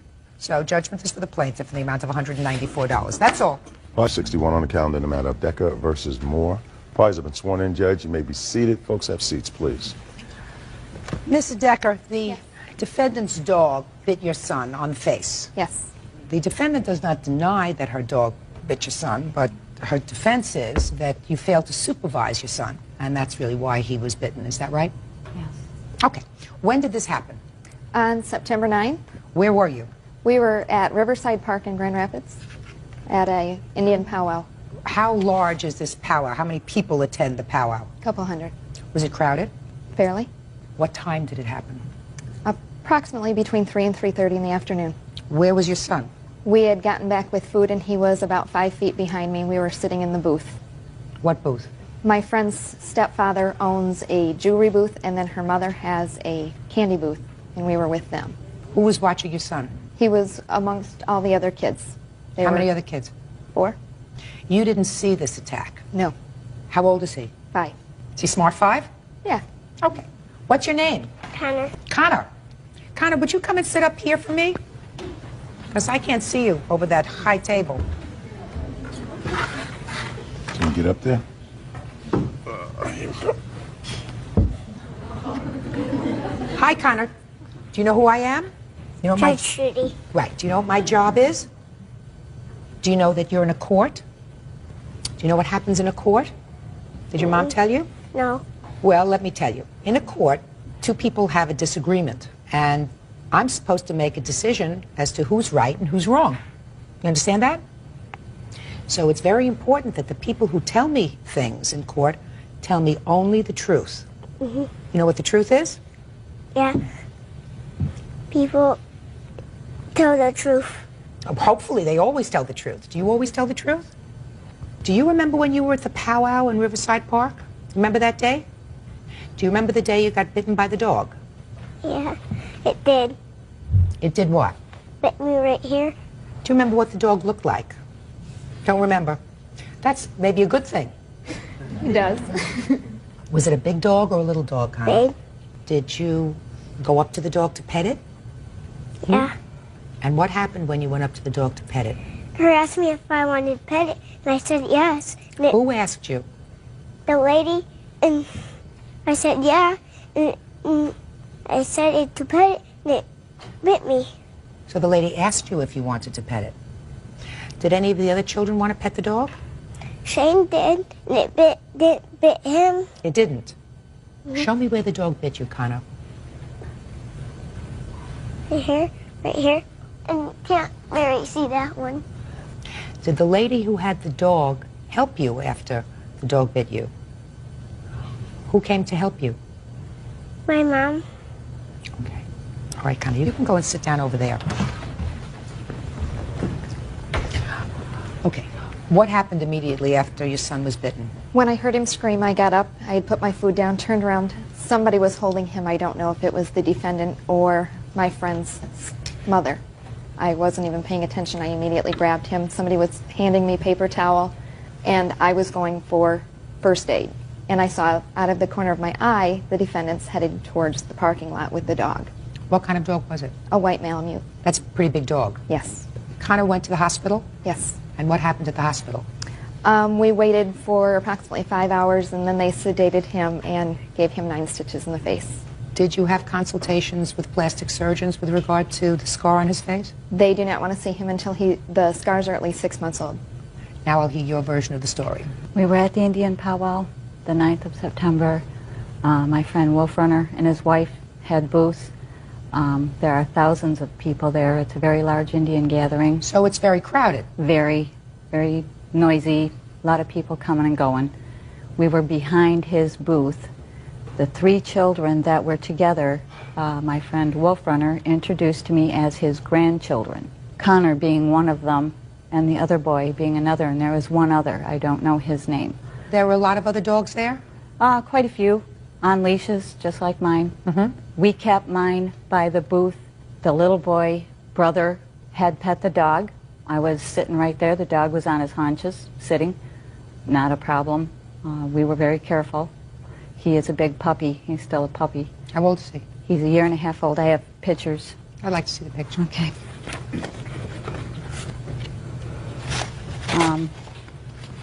We were in back of the booth getting ready to say goodbye to my friends Bonnie and Wolf Runner. The dog was sitting on his haunches. My friend Rick, my witness, had the dog by the leash. I had him by the collar. The little boy wanted to pet him. The dog never got up off his butt. He petted the dog's nose. My dog never growled, barked, nothing. I don't know what happened. He turned his head. The dog, within a second or less, grabbed his face. Rick had him down on the ground. I picked the little boy up. He was still standing. I called Bonnie, who I thought was his grandmother. That's who I was introduced to. And Bonnie came running out, and I handed the little boy to his mother, if that's who it was. And the dog was never loose nor anything. I understand that. Yeah. And there's no question that the dog was on a leash. Right. And after the bite, Wolf Runner said, "Get the dog out of here. I don't know what agitated it. Get him out." I said, "Please let me know as soon as possible." And he said he would. Okay. Step up, please. Tell me your name. Richard Scio. Mr. Scio, if you were to relate to me the events of that afternoon, would they be pretty much consistent with what the defendant had just told me? Yes, ma'am. So the little boy did absolutely nothing to the dog? No. The little boy came up, touched the dog on the nose. The dog did not flinch. He didn't torment the dog. He didn't spook the dog. And the dog, when he turned his face, the dog just went for him. Real cases, real people. Judge Judy. Autumn Decker says her son, 5-year-old Connor, was bitten in the face by Marie Moore's dog. It's not a difficult case. Here we have a situation where you have a child who's been injured by your dog. I don't even have to ask you whether your dog has bitten anybody else before. No. I assume not. Never. But the dog did bite this child. Yes, he did. And who should bear, first, the financial cost of the doctor's bills, etc., with regard to the dog? Clearly, you have to do that. You know, it's always difficult when you take a dog to a large gathering. I'm a dog owner, and I know that even my little dog gets a little nervous when they're around so many, she said hundreds, you said thousands of people. When you have a big dog that's around thousands of people and there are kids, you sometimes run the risk of your dog becoming more agitated than normal, more anxious than normal. So you are clearly responsible. I don't think that you're bad people. You did have your dog on a leash, but you're clearly responsible. I don't buy into this sometimes artificial statutory scheme which says that every dog is entitled to one bite before the owners are liable. In my view, which is, I believe, the common law view of this kind of situation, you have an innocent party and a guilty party. The guilty party had a dog, looks like a lovely animal, but certainly capable of doing damage, and did damage, and you're responsible, absolutely. Your request for judgment is for $3,000, which I assume includes your medical bills and whatever plastic surgery Connor is going to have to fix that scar on his face. Judgment for the plaintiff in the amount of $3,000, that's all. Parties are excused. You may step out. She filed enough papers in our county that they came to my home and took my dog and killed him. Any dog that bites, especially a child, should automatically be euthanized after the quarantine. The lady asked me if I wanted to pet it, and I said, yeah, and I came up to pet it, and it bit me. And now the next case. All parties on Punterero versus Peach. Step forward, please. 22-year-old student Corinne Punterero is suing her ex-roommate, 22-year-old student Rebecca Peach, for breaking a lease. Rebecca says she moved out because she needed gallbladder surgery. Ms. Poncherero, according to your complaint, you and the defendant know each other from college, and you had decided to room together for this coming year. Yes. When did you sign the lease? Last year. What month? I believe it was in April. And at some time, about a month later, the defendant decided that she did not want to live with you, and you've had to move into this rental by yourself. You want her to pay her share of the year's rent. Yes, it's a 3-bedroom apartment. There's me and one other housemate. And with her not living there, we're responsible for her rent. Our landlord is now taking us to court for her part of the rent. In the lease, it says that no matter what, you're jointly and severely responsible for fulfillment of the Severally, lease. not severely, severally. Let me have the lease, please. I have this from both years.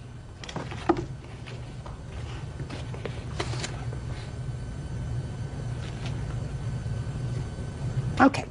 When did you change your mind? I actually have an email I've written to Corinne. It's stated June 12th. That states that I won't It be stated coming what? back. June 12th.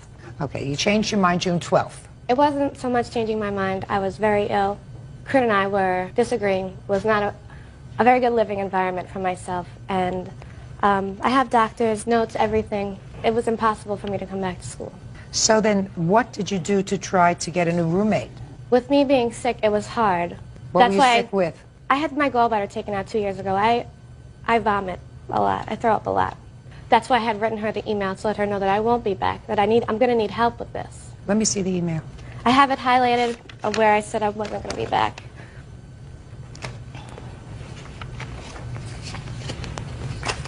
You were all supposed to move in on the end of August. Is that right? Yeah.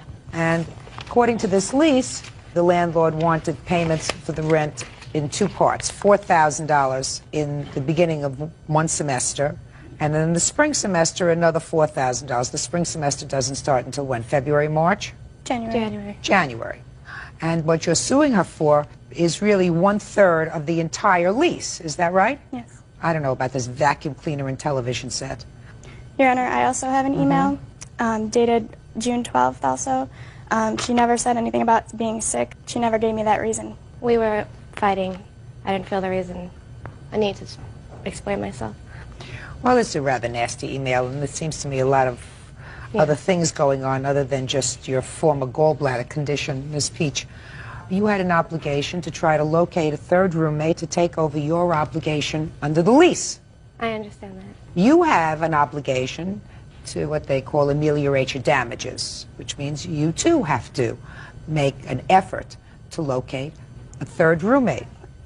We posted these all around campus, and usually when everybody looks for an apartment, you sign the lease well ahead of time.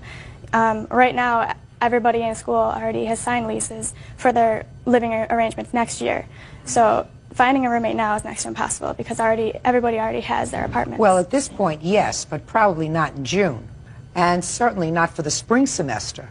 Well, we've been looking. We found because somebody... situations change, so there is no way that I'm going to grant you an award for the entire amount of the rent that's due and owing, because the spring semester is a whole different scenario.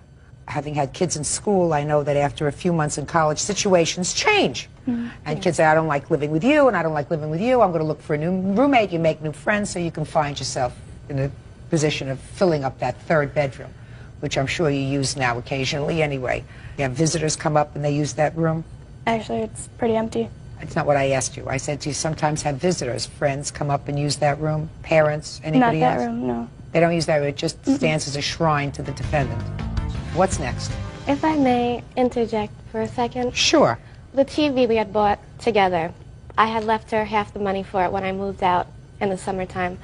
And the vacuum cleaner, I don't remember us having one second semester because our first semester housemate took it with her. We didn't have a vacuum in second semester.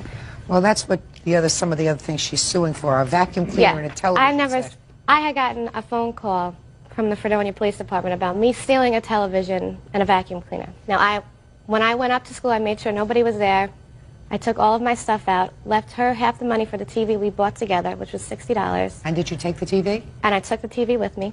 And I did not take the vacuum. I'm living at home. I don't need the vacuum cleaner. At the time, I didn't know she had left the money because my other housemate had set it aside for me, but she wasn't home. So I went to the police department and I filled out this report, and I find it hard to believe that the TV and all her stuff would be gone, along with the vacuum cleaner. Well, but she says she took the TV, but she left you money, which you acknowledge because your roommate had the money. Yeah, she and took just the money. didn't tell you, so you included the TV in the police report that you filed against her, and the TV should not have been included in that police report. Well, she says that we bought the TV together, and we did not. I bought it on my credit card, and I have the receipt here if you want. We split that. Well, it's very possible you put it on your... I'm not going to get involved with $60 for a television That's fine, set. too, but I did not take a vacuum cleaner. There's no proof that you took the vacuum cleaner. What's next? Well, I have all the copies of the bills from last semester. That some of them we still owe, some of them are in her name, some of them are in mine. I just got a $617 phone bill in my name, which I don't know why it's still in my name, but I just received this phone bill from the phone company. Let me see. Why don't you, Bert, instead of my looking at them, why don't you have them exchange these bills and look at them?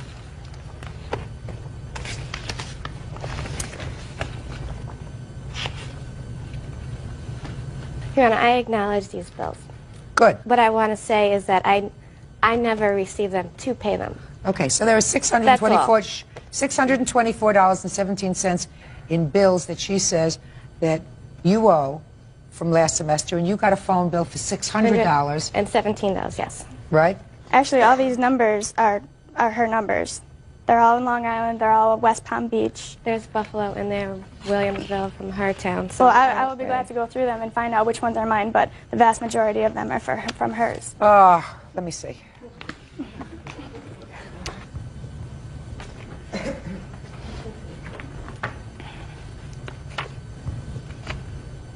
You expect me to go through all these charges? No. Good. Then step outside. Call you back in 5 minutes. Here, Bird, send them outside, please. Thank you.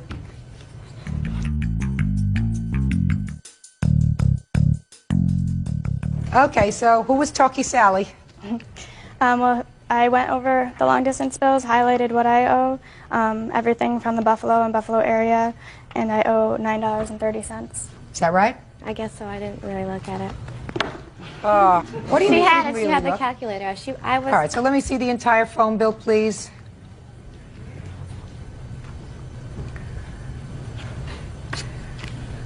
All right, Miss Peach. Yes. So from your phone bill of $617, the plaintiff owes you $9.30. That's fine. So it's a good lesson. Miss Peach, your lesson is as follows. How old are you? 22. If you're 22, you're an adult. When you're an adult and you enter into a contract, you are obligated to fulfill your contract. You're no longer a kid. But you have an obligation, too, to reduce your damages. You can't sit there with a 3-bedroom apartment and say, well, now I have a bedroom for myself, a bedroom for my roommate, and I got a whole area for storage. Don't play with paper when I'm talking to you. It's rude. So I believe that you are entitled to this semester's portion of her rent for the fall semester, because I agree with you that it could have been difficult in June to try to find a new roommate. That doesn't mean that I believe that you can't find somebody else for the spring semester. Now, that doesn't mean that you necessarily don't have a cause of action against her if, in the spring semester, after a good faith effort to locate another roommate, you're not able to locate another roommate. This award will come.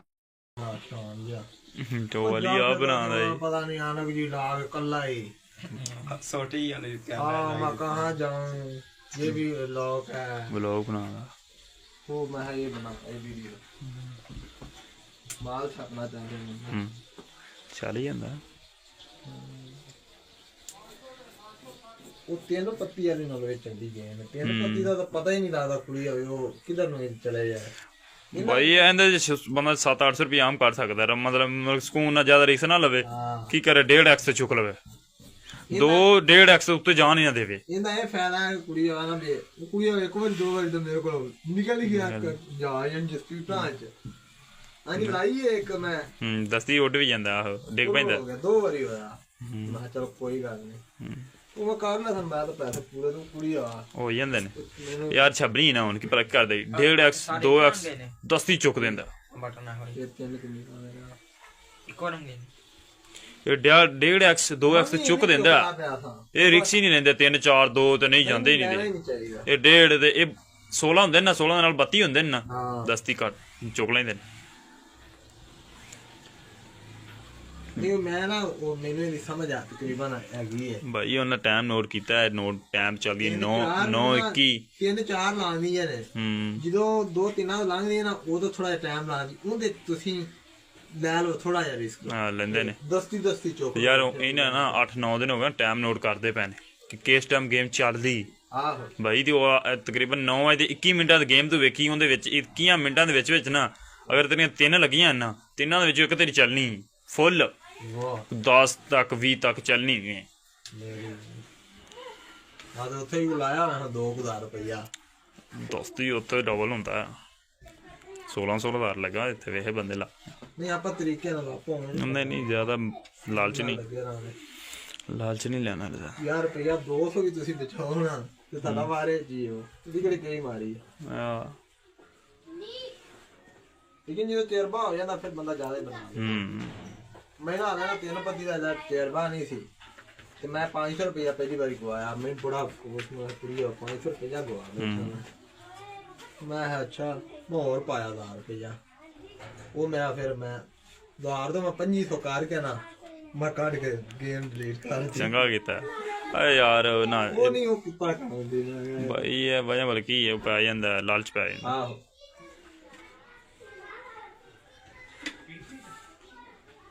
ਇਹ ਤਕਰੀਬਨ ਨਾ ਠੀਕ ਹੈ ਇਹਨਾਂ ਇਹ ਪਤਾ ਵੀ ਜਾਏ ਨੇ ਤੁਹਾਡੇ ਹੱਥੋਂ ਨਿਕਲਣਾ ਨਹੀਂ ਦੇਣਾ ਕਹਿੰਦੇ ਠੀਕ ਠਾਕ ਜੀ ਇਹ ਤੁਹਾਨੂੰ ਕਨਫਰਮ ਹੋਣਾ ਵੀ ਜਾ ਹੀ ਨਾ ਨਿਕਲੇ ਤੁਹਾਡੇ ਹੱਥੋਂ ਬਾਕੀ ਡਿੱਗੇ ਨਾ ਵਾ ਉਹਨਾਂ ਦਾ ਪਤਾ ਹੀ ਨਹੀਂ ਨਾ ਵੀ ਜਿੱਦਣ ਮਰਜੀ ਹੋ ਪਾਤਾ ਪਲਟ ਉਹ ਹੈ ਕਿਵੇਂ ਸੀ 3 ਪੱਤੀ ਗੇਮ ਪੈਸੇ ਲਾ ਦੇਣੇ ਨੇ ਅੱਛਾ ਉਹ ਇੱਕ ਪਾਸੇ ਦੋ ਜਾਨਵਰ ਹੁੰਦੇ ਸੀ ਇੱਕ ਟਾਈਗਰ ਜਿਹਾ ਤੇ ਇੱਕ ਹੋਰ ਸੰਸਰਾਲ ਜੀ ਉਧਰ ਨੂੰ ਉਹ ਪਤਾ ਹੀ ਨਹੀਂ ਜਿੱਦਾਂ ਮਰਜ਼ੀ ਵੱਜ ਜਾਵੇ ਅਗਰ 20 ਲਾਏ ਨੇ ਤੇ 20 ਦੇ 40 ਹੋਣੇ ਨੇ ਉਹਦੇ ਤੇ ਹੁੰਦੇ ਆ 20 ਲਾਏ 40 ਹੋਣੇ ਨੇ 100 ਲਾਏ ਤੇ ਇਹਦੇ ਤੇ ਵੇਸ ਅੱਛਾ ਉਹਦੇ ਡਬਲ ਉਂਝ ਹੀ ਇਹਦੇ ਤੇ ਹੈ ਕਿ ਚੱਲ ਤੇ ਡਬਲ ਹੁੰਦੇ ਨੇ ਹਾਂ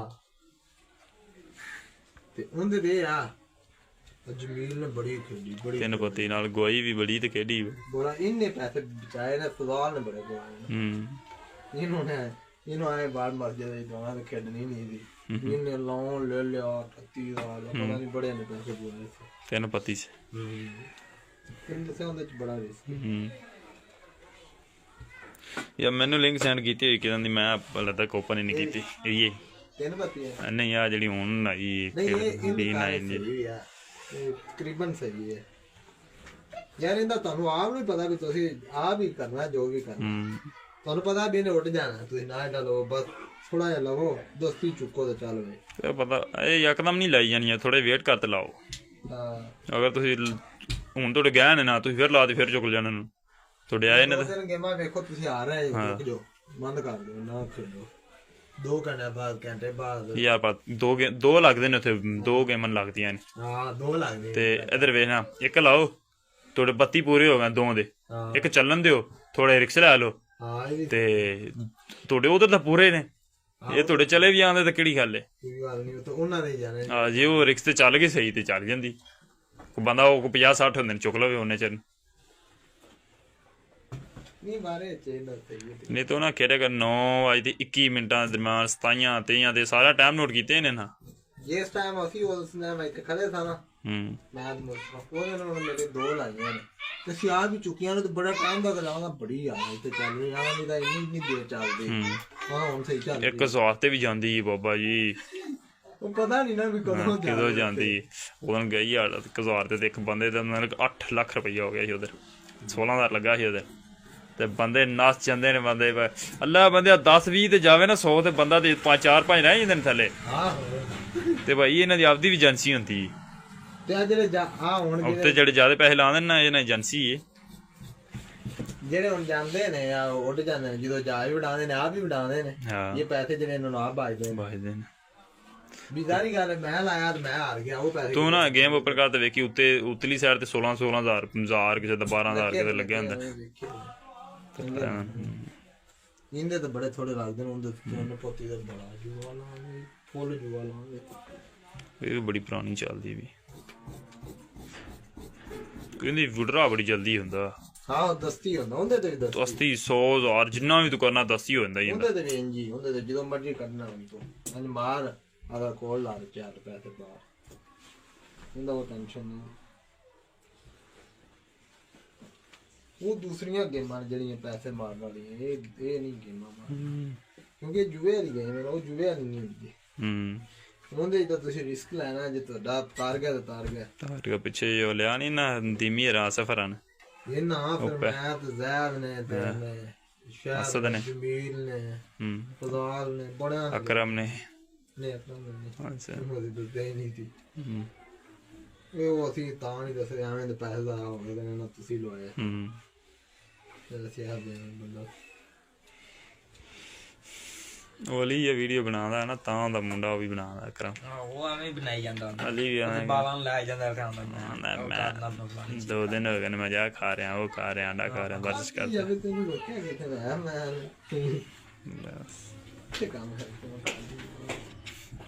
ਚੌਧਰੀ ਦਾ ਫਾਇਦਾ ਚਾਹ ਤਾਂ ਬਿਜਲੀ ਕਰਵਾ ਦੇ ਆਪੇ ਨੌਕਰੀ ਹੁੰਦਾ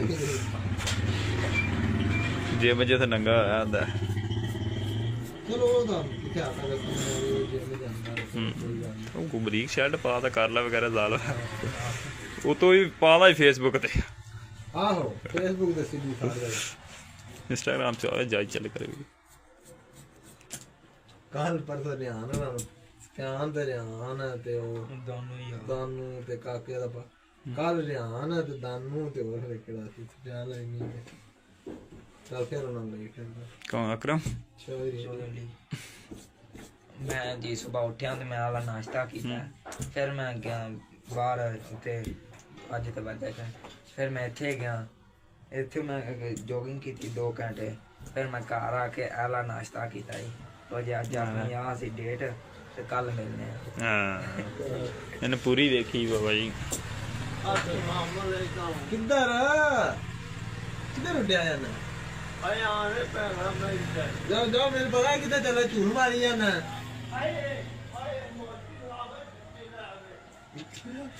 ਸਲੀਮ ਬੜੀ ਫਿਲਮ ਹੈ ਚੱਲੇ ਤੁਹਾਨੂੰ ਪਤਾ ਹੈ ਕਿੱਥੇ ਚੱਲੇ ਪੂਰੇ ਪਿੰਡ ਦਾ ਨੰਬਰ ਨਹੀਂ ਇਹਦੇ ਕੋਲ ਵਾਹ ਉਸੇ ਟਾਈਮ ਇਹ ਤਾਂ ਕਾਲ ਕਰ ਦਿੰਦਾ ਪਾਸਾ ਕੋ ਫੇਰੀ ਲਾਵੇ ਹੁੰਦੀ ਕਰ ਲੈਂਦੇ ਨੰਬਰ ਲਾ ਲੈਂਦਾ ਹੁੰਦਾ ਕੱਲ ਆਹੋ ਇਹਦੇ ਕੋਲ ਕੱਪੜਿਆਂ ਵਾਲੇ ਬੇਲੀਆਂ ਦੇ ਨੰਬਰ ਸਾਰਾ ਕੁਝ ਜਿਹੜੇ ਉੱਥੇ ਆਉਂਦੇ ਜਾਂਦੇ ਇਨਫੋਰਮੇਸ਼ਨ ਤਾਂ ਸਟ੍ਰੀਮ ਕਰ ਲੈਂਦੇ ਫਿਰ ਆ ਗੱਲ ਕਰਦਾ ਅਗਲੇ ਨਾ ਕਰਾਵੇਗਾ ਤਾਂ ਗੱਲ ਕਰ ਟੇਲੇ ਵੀਡੀਓ ਬਣਾਇਆ ਕਰੇ ਸੂਟਾਂ ਦੇ ਆ ਇੱਥੇ ਉਹ ਬਣਾਵਾ ਨਾ ਮੈਂ ਆਨਲਾਈਨ ਤੇ ਇੱਥੇ ਲਾਈਵ ਬਿਆ ਕਰੋਂਜੀ ਹੈ ਅਤਨ ਸਿਮ ਜੀ ਤਾਂ ਜਾਣਾ ਕਿਹੜੀ ਬਾਹਰ ਦੀ ਆਹ ਤੇਰੇ ਕੋਲ ਹੈਗੀ ਹੈ ਵਿੱਚ ਪਾਈ ਮੈਚ ਚ ਅੱਛਾ ਮੈਂ ਲਾਈਵ ਬੈਨਾ ਕੋਈ ਤੈਨੂੰ ਖਾਣਾ ਨਾਲ ਸਿੰਗਲਰ ਥੋੜੇ ਇੱਥੇ ਘੱਟ ਆਉਂਦੇ ਨੇ ਇੱਥੇ ਘੱਟ ਆਉਂਦੇ ਇੱਥੇ ਮੈਂ ਕਦੋਂ ਗੇਮ ਲਾਉਣਾ ਇੱਥੇ ਤਾਂ ਉਹ ਆ ਜਾਂਦੀ ਹੈ ਜਾਂ ਮੈਂ ਤੇਰੇ ਕੋਲ ਪਰਾਂ ਚਲਾ ਜਾਣਾ ਜਾਂ ਤੇ ਚਲਾ ਜਾਣਾ ਨਾ ਦੂਨੀ ਨੈਟ ਤੇ ਗੇਮ ਕੋ ਚੱਲਦੀ ਸਹੀ ਉਹਨੂੰ ਲਾਏ ਥੋੜਾ ਛੋਟਾ ਹੈ ਨਾ ਤਾਂ ਉਹਦੇ ਤੇ ਨਹੀਂ ਸਹੀ ਚੱਲਦੀ 4 ਦਾ ਬੰਦੇ ਜ਼ਿਆਦੇ ਹੋ ਜਾਂਦੇ ਨੇ ਫਿਰ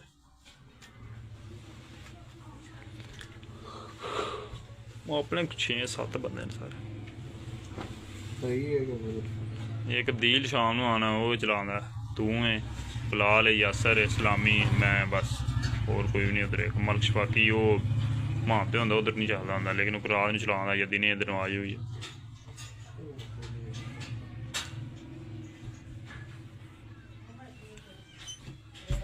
ਬਾਬਾ ਸਾਰੀ ਵਾਂ ਪੈਸੇ ਵੇਲਾ ਕਮਾ ਰਹੀ ਉਸ ਕੰਮ ਤੋਂ ਭਾਈ ਜਿਹੜਾ ਅਸੀਂ ਛੱਡਤਾ ਹਾਂ ਤੁਸੀਂ ਵੇਲਾ ਛੱਡ ਦਿੱਤਾ ਕੀ ਸੀਨ ਹੈ ਯਾਰ ਉਹਨੂੰ ਲੱਗ ਪੈ ਨੇ ਚਲ ਜ਼ਿਆਦਾ ਨੂੰ ਪਤਾ ਲੱਗ ਜਾਂਦਾ ਸਰਵਰ ਦੀ ਕੁੜੀ ਤੇ ਯਾਰ ਦੀ ਭੈਣ ਨੂੰ ਜ਼ਿਆਦਾ ਨੂੰ ਪਤਾ ਲੱਗ ਜਾਂਦਾ ਨਾ ਹੁਣ ਕੰਮ ਕੀ ਹਾਂ ਹੋਈ ਨੂੰ ਤੋਂ ਦੀ ਭੈਣ ਪਤਾ ਲੱਗ ਜਾਂਦਾ ਭਾਈ ਕੰਮ ਹੋਰ ਕਰਦੇ ਨੇ ਜਿਹੜਾ ਅਸੀਂ ਕਰਨੇ ਉਹ ਨਹੀਂ ਕਰਦੇ ਇਹ ਹੋਰ ਕਰਦੇ ਹਾਂਜੀ ਉਹਦੇ ਚ ਹੋਰ ਕੰਮ ਵੀ ਹੈਗੇ ਨੇ ਉਹ ਗੇਮ ਬੜੀ ਵੱਡੀ ਹੈ ਮੈਨਿੰਗ ਚੀਜ਼ ਬਹੁਤ ਵੱਡੀ ਹੈ ਛੋਟੀ ਨਹੀਂ ਹੈਗੀ ਲੰਮਾ ਪ੍ਰੋਜੈਕਟ ਹਾਂਜੀ ਉਹਦੇ ਚ ਹੋਰ ਨੇ ਕੱਲ ਦੀ ਮੈਂਬਰਸ਼ਿਪ ਉੱਡੀਆਂ ਨੇ ਉਹਨਾਂ ਦੀ ਬਾਬਾ ਅਕਾਊਂਟ ਹੀ ਉੱਡ ਗਏ ਉੱਡ ਗਏ ਭਾਈ ਨਵੇਂ ਪੰਗੇ ਪੈਂਦੇ ਨੇ ਹੁਣ ਦੁਬਾਰਾ ਵਾਪਸ ਮੰਗਵਾਉਣ ਵਾਪਸ ਕੀ ਹੁਣ ਤਾਂ ਦੁਬਾਰਾ ਬਣਾਉਣ ਦੇ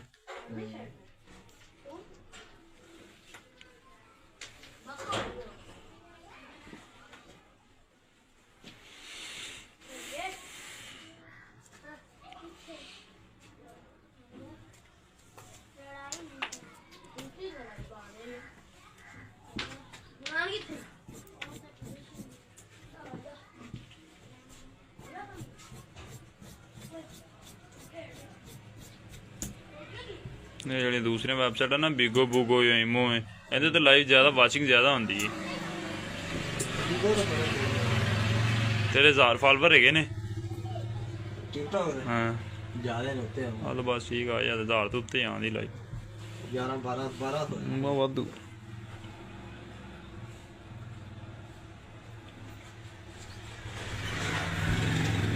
ਬੜਾ ਮਾਲ ਕੱਢਦੇ ਵੈਂਦੇ ਬੈਂਦਾ ਰਿਹਾ ਕੁਝ ਦਿਨ ਸਹੀ ਸੀ ਬੈਂਦਾ ਰਿਹਾ ਸਹੀ ਉਹਨੂੰ ਟਿਕਟੋਕ ਦੇ ਪੈਸੇ ਕੱਢੇ ਵੀ ਸੀ ਇੱਕ ਵਾਰੀ 2 ਵਾਰੀ ਛੱਡ ਗਿਆ ਕਰਦਾ ਰਵੇ ਅੱਛਾ ਸੀ ਉਹ ਲੇਕਿਨ ਨਾ ਇੱਥੇ ਕੋਈ ਬਈ ਕਿੰਨੇ ਆਉਂਦੇ ਨੇ ਜੇ ਬੰਦੇ ਦੇ ਸਹੀ ਟੀਮ ਤੇ ਹੋ ਜਾਵੇ ਨਾ ਤੇ ਫਿਰ ਮਤਲਬ ਕਿ ਚੱਲਣ ਦੇ ਹਿਸਾਬ ਨਾਲ ਕੋਈ ਗਿਫਟ ਸੈਂਡ ਹੋ ਜਾਂਦੇ ਨੇ ਕੋਈ ਆ ਜਾਂਦਾ ਗਿਫਟਿੰਗ ਕਰਦੇ ਨੇ ਲੋਕ ਨਾ ਆਹੋ ਉਸ ਹਿਸਾਬ ਨਾਲ ਫਿਰ ਆਦੀ ਮੈਂ ਹਿਸਾਬ ਲੈਂਦੇ ਯੱਕ ਬਣਨਾ ਪੈਂਦਾ ਗੱਲਾਂ ਸੁਣਨੀਆਂ ਪੈਂਦੀਆਂ ਸੁਣਾਉਣੀਆਂ ਪੈਂਦੀਆਂ ਨੇ ਭਾਈ ਬੜੇ ਕਰਦੇ ਨੇ ਭੈਣ ਕੀ ਕਰਨੀ ਪੈਂਦੀ ਪੂਰੀ ਆਪਦੇ ਆਪ ਨੂੰ ਮਤਲਬ ਕਿ ਨਾ ਸਮਝ ਲਓ ਆਖੋ ਮੈਂ ਬੰਦਾ ਨਹੀਂ ਮੈਂ ਬੰਦਾ ਨਹੀਂ ਵਾਕਿਆ ਮਤਲਬ ਬੜੀਆਂ ਜੋਕੀਆਂ ਕਰਦੇ ਹੁਣ ਉਹਦੀ ਉਹ ਜਿਹੜੀ ਉਹ ਕੀ ਯਾਰ ਉਹਨੂੰ ਕਹਿੰਦੇ ਨੇ ਕੈਫੂ ਫਲਾਣੇ ਨਾਲ ਤੇਰੀ ਉਹ ਟਿਕਟੋਕ ਵੀਡੀਓ ਵਾਇਰਲ ਹੋ ਗਈ ਉਹਨੇ ਉਹਨਾਂ ਨੇ ਕਿਹਾ ਵੀਡੀਓ ਬਣਾਈ ਉਹਨੇ ਕਿਹਾ ਵੀ ਮੈਂ ਉਹ ਇੱਕ ਉਹ ਸੀ ਸੂਫੀ ਨੂੰ ਪਿੱਛੇ ਬੜਾ ਮਾਂਡਾ ਲਾਇਆ ਫਿਰ ਹੁਣ ਇੱਕ ਆ ਗਈ ਫਾਤਮਾ ਜਤੋਈ ਨਹੀਂ ਲੱਗਦਾ ਫਾਤਮਾ ਜਤੋਈ ਇਹ ਹੁਣ ਲਾਈਵ ਪੈਂਦੀ ਕੱਲ ਬੈਠੀ ਮੈਂ ਵੇਖੀ ਲਾਈਵ ਬਦਬਈ ਚ ਆ ਕਹਿੰਦੀ मैं मरियम ਨੂੰ ਆ ਕੇ ਅਪੀਲ ਕਰਨੀ ਆ किसी जी अगर अपील करनी है कि ये मेरे साथ नाइंसाफी हो रही है ऐसी मेरे पास कोई वीडियो नहीं है ਹੈਗੀ ਵੀ ਇਹ ਬਣੀ ਨਾਲੇ ਬਣੀ ਹੋਣੀ ਆ ਬਈ ਰੀਜਨਲ ਬਣੀ ਫੇਮ ਸਾਰਾ ਰੀਜਨਲ ਇੰਜ ਹੀ ਹੁੰਦਾ ਯਾਰ ਬਣਾਉਣ ਤੋਂ ਬਗੈਰ ਹੋਣਾ ਗਿਆ ਗੱਲ ਉਹ ਨਹੀਂ ਹੈਗੀ ਕਿ ਬਣਾਉਣ ਤੋਂ ਬਗੈਰ ਗੁਜ਼ਾਰਾ ਵੀ ਨਹੀਂ ਹੈਗਾ ਉਹ ਭਾਈ ਇਹ ਫੇਮ ਹੈ ਮਤਲਬ ਮਸ਼ਹੂਰ ਹੋਣ ਦਾ ਇਹ ਮਸ਼ਹੂਰ ਹੋਣ ਦੀ ਇੱਕ ਟ੍ਰਿਕ ਹੈ ਉਹ ਬੜਾ ਅਮੀਰ ਹੈ ਜਿੰਨੇ ਨੇ ਬਣਾਈ ਹੈ ਸਾਰੀ ਗੱਲ ਉਹ ਵੀ ਪੈਸੇ ਲੈ ਉਹਨੇ ਠੀਕ ਹੈ ਉਸ ਤੋਂ ਬਾਅਦ ਇਹਨੇ ਹੁਣ ਵਾਇਰਲ ਹੋਣ ਲੱਗਿਆ ਹੁਣ ਉਹ ਵੇਖਣਾ ਹੁਣ ਤਾਂ ਉਸੇ ਵੇਲੇ ਹੋ ਜਾਏ ਦੱਸੀ ਹੁਣ ਜਿਹੜਾ ਬੰਦਾ ਵੇਖਦਾ ਹੁਣ ਦਸਤੀ ਪਤਾ ਲੱਗ ਜਾਂਦਾ ਕਿ ਕੌਣ ਹੈ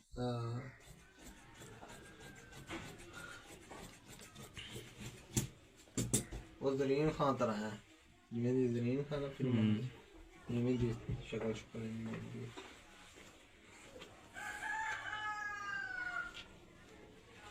ਲੈ